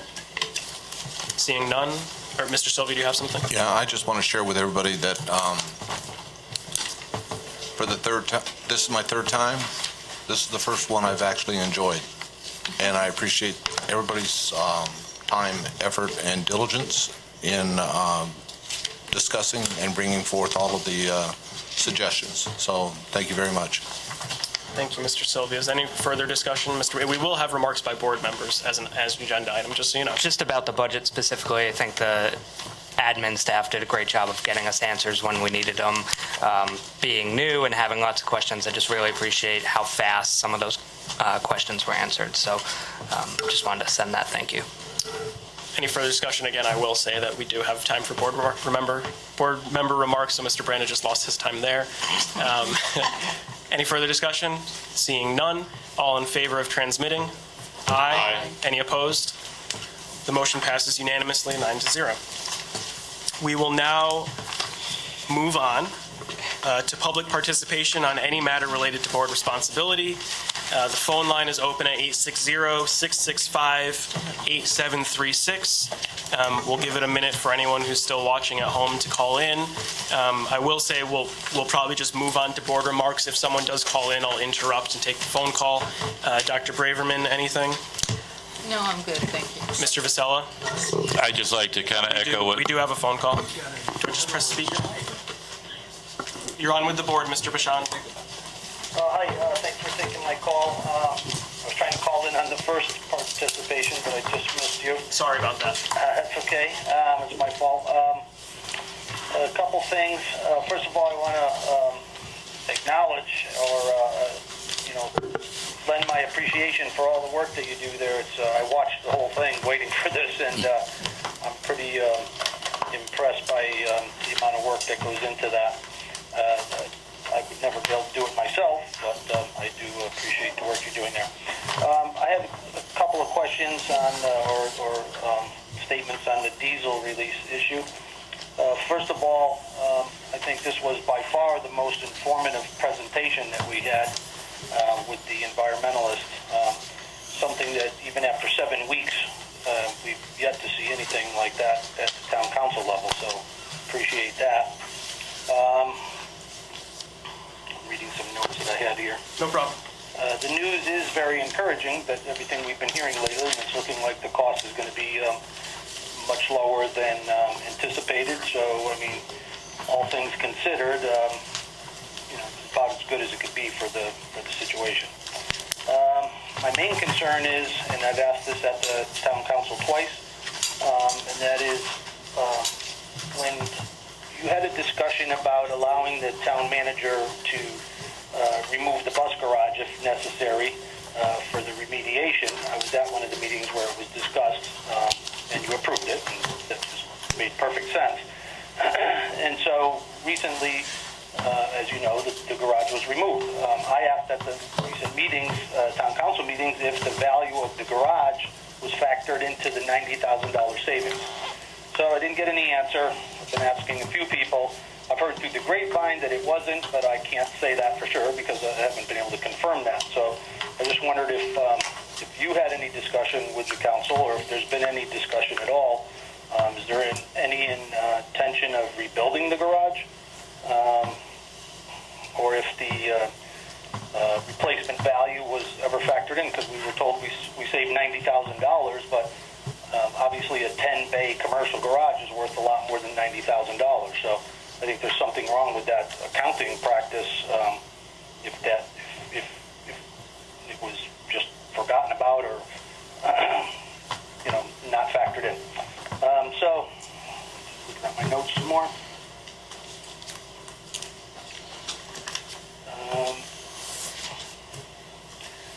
So the premise was that if it was needed to be removed, and from what I understand and from what I believe the town manager said, is it wasn't necessarily needed to come down, or it didn't need to come down. It's just that it would make it easier and probably faster, and that's where the savings came in. So again, back to the question, if the value of the garage wasn't factored in, I don't know how you can call it a savings. And also, if the super could maybe give a brief summary on the savings that he's always talking about, that the buses, by extending the life of buses in the garage, what that savings adds up to, and should that have been added to the total as well. And then one more issue, and it's a sensitive issue, and you touched on it a little bit. I heard you talking about the recent tragedies in the schools. I just wondered if you've ever considered armed guards in the schools. I'm not necessarily promoting it, but I think it's something that, I think the discussion should at least be had. I think it's an effective, it would be an effective deterrent, let's put it that way. Again, I'm not necessarily strongly promoting it, but I'm strongly recommending that it at least be considered. And I think I'll leave it there. Let me see if I have anything else. That's it. I think that's it. Thank you. Thank you. Okay. We'll continue around and again interrupt you if someone calls. No problem. Mr. Vasal. I just wanted to thank everybody again for making this process as smooth as it went so far. I think that the questioning, the openness, Here we go. You're on with the board, Rose. Rose Lyons, 46 Elton Drive. I apologize to Mr. Vasella for interrupting him. As long as it's you, Rose. Times in past years, so one more time won't hurt him. I just wanted to thank you all for the work that you've done on this budget, and if anybody out there thinks it's an easy job, I suggest they go to their respective parties in 2 years or a year and a half and put themselves up as a candidate for the Board of Ed. And Mr. Schulman, Chairman Schulman, if you ever decide to leave the law practice, consider going into the business of being an auctioneer. You are as fast as they go. I can't even write down all the stuff that you've been saying tonight, but thank you for your hard work. I know it's a lot of time, and you have a very busy schedule, a busy life, but thanks again. Thank you. Appreciate it all. Thank you, Josh, for making the process as smooth as you did. Paul's done. Mrs. Stam. Yeah, it was a great process this year. I really appreciate all the work everyone's put into this, and the administration and Josh's leadership was great, and it was just great. And I do thank you for doing that, because I wasn't brave enough to bring up the social work thing. So I thank you, Emily. Mr. Sylvia? I'm just going to pile on what Mr. Brandon mentioned earlier. Thank you all so much for the staff and all your work, and appreciate all of the efforts that you put in and the feedback. It's been very enlightening. To Mr. Branda's questions, I've given it a great deal of thought on where I would like to see some activities going in our efforts to address what occurred in Florida. I don't think, on a personal level, John, that I think that adding another weapon to the campus is an appropriate approach. But that being said, I do really want to try to explore what is the best options in front of us in future meetings, and potentially have some research going on suggestions from subject matter experts in the field. And then regarding, I am curious of what our future activities will be and decisions and discussions will be surrounding the bus parking. I know I'm reading and getting numerous phone calls regarding where we're currently storing the buses. And I know it's an interim, but I know that there's a high interest in getting a resolution quickly done. So I look forward to that on the future ones. But again, to the staff, thank you very much for the effort. And I'll just wrap it up by saying, again, this has been one of the more fruitful, enjoyable budget sessions and I thank you, Josh, for keeping us sane. Thank you. Mr. Tufeld, anything? First of all, I'd like to thank Dr. Braverman for her work looking for grants from the businesses community. Second of all, I agree with Emily as far as the transition to social workers in the school system. I think we deserve it. Kids deserve it. And I'd also like to thank the administration for their help and answers to our questions as far as the budget goes. It was a little bit easier understanding it this term around. And Josh, thank you very much for your participation also. Thank you. Thank you, Mr. Branda. I will give you 10 seconds. Really quick, I was told how hard and difficult the budget process would be, and I know there's more work to be done, but I think this team made at least my first time around a lot easier than what was advertised. So thank you to everybody, and good luck to the kiddos on Saturday at the spelling bee. Mrs. Rose? You know what? My friends took up all the time, so I'm just going to pass for the sake of, maybe going to bed before midnight tonight. Mrs. Guyan? I appreciate all the discussion. What everybody else said, I agree with. I appreciate also people at home. I know there's a lot of people that watch from home, and I appreciate the commitment to being informed. I think that's really important, and I always am glad when people call in and we get to hear from the public what your questions and concerns are. I think that's important. I thought for sure when I said I wanted to add something into the budget that nobody would agree with me, but I didn't care because for me it's so important. I need to just keep saying it, and so I am overwhelmed. I know this is just the first step, but I'm really, I think it's so important, and I'm really glad that we've put in the work to make sure that everybody understands why it's important. So thank you all. Thanks to the administration for helping me get there, and providing all of that information so that people have a good understanding of that. And really, I mean, you guys have answered so many questions. Like, every day when I look, I'm like, there's more, and then there's more information. And so thanks, that's a lot of extra work. And all of us, sometimes we repeat our questions, and it's really helpful when you are able to provide that. So thank you. Okay, I have a few comments. First, regarding the budget process, a lot of you have touched on it. I hope the reason why you feel that way is that because you feel partial ownership of what we've done. We've all contributed in really valuable ways, and it takes a unique group of people to be able to do that kind of thing together. This is what I was hoping for when we started this new board in November, so I'm very happy about that. For any conspiracy theorists, I didn't know Emily was going to make that motion, and I actually thought it was going to lose like 2 or 3 yay votes. So that was a surprise to me.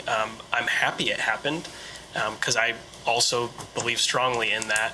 I just thought it might happen in the next go around after the town council number. So I did that once when I think I added back in 4 teachers for foreign language, and we brought that to the town council level and then stripped it away as soon as the number came back, but got it to that level. So thank you for doing that. The presentation, our presentation to town council is in 2 weeks. If anyone has specific questions about what they think is important for me to do and or say, please do so. My preliminary thoughts is that it's going to be a shorter presentation than is traditional for the chair to give. It's going to be specific and succinct, and I'm going to reach out to the town council leadership to try to get some questions from them for us to address as part of our presentation, so they're not kind of off-the-cuff questions, but something that they are curious about in terms of what we are doing with our budget. So I'm hopeful that's a smooth process as well. As you all know, discussions have been ongoing with the town council and town manager for over a month now on budget negotiations and where they want to take the town is. No one knows where they're going to wind up yet because they haven't gone through their process. I am hopeful that we will be in a good position and won't be having to make any of the really hard decisions that we've made the last couple of years. So stay tuned. The work is ongoing, and thank you so far to the administration. We have a lot of work left to do, and I've already tasked Dr. Collins with probably 10 different items coming out of this to continue working on as we move forward. The conversation regarding security of our schools is obviously an incredibly important one, especially in these times. One thing I've heard people say is that it's interesting that Newington has generally been proactive rather than reactive, which is an incredibly good thing for any community to be. The social workers that we're talking about as one portion of security is making sure our students are in a good place. That's something that's been in process for years and years and years, and there was a huge drive forward before this happened in Florida. So it's not necessarily reactive to what's just happened. These conversations are continuously ongoing. These kinds of events cause us to reflect and make sure we're doing everything we can to put our students in the safest position possible. So those conversations are continuing.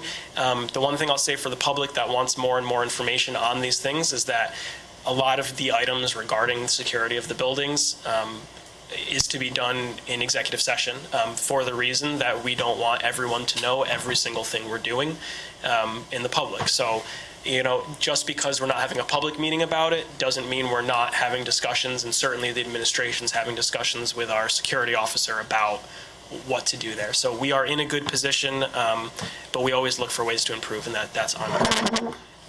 The last thing I will say is that we do have an executive session scheduled for right now after board remarks. It's my expectation this will be a 5 to 10 minute session. So with that, I will, I'm just wondering, does the board want a 5-minute break, or do we want to? We'll take a 5-minute break. We'll get the mics and the cameras off. We won't have any other public portion besides adjournment, and then we'll be done for the evening. So thank you, everyone.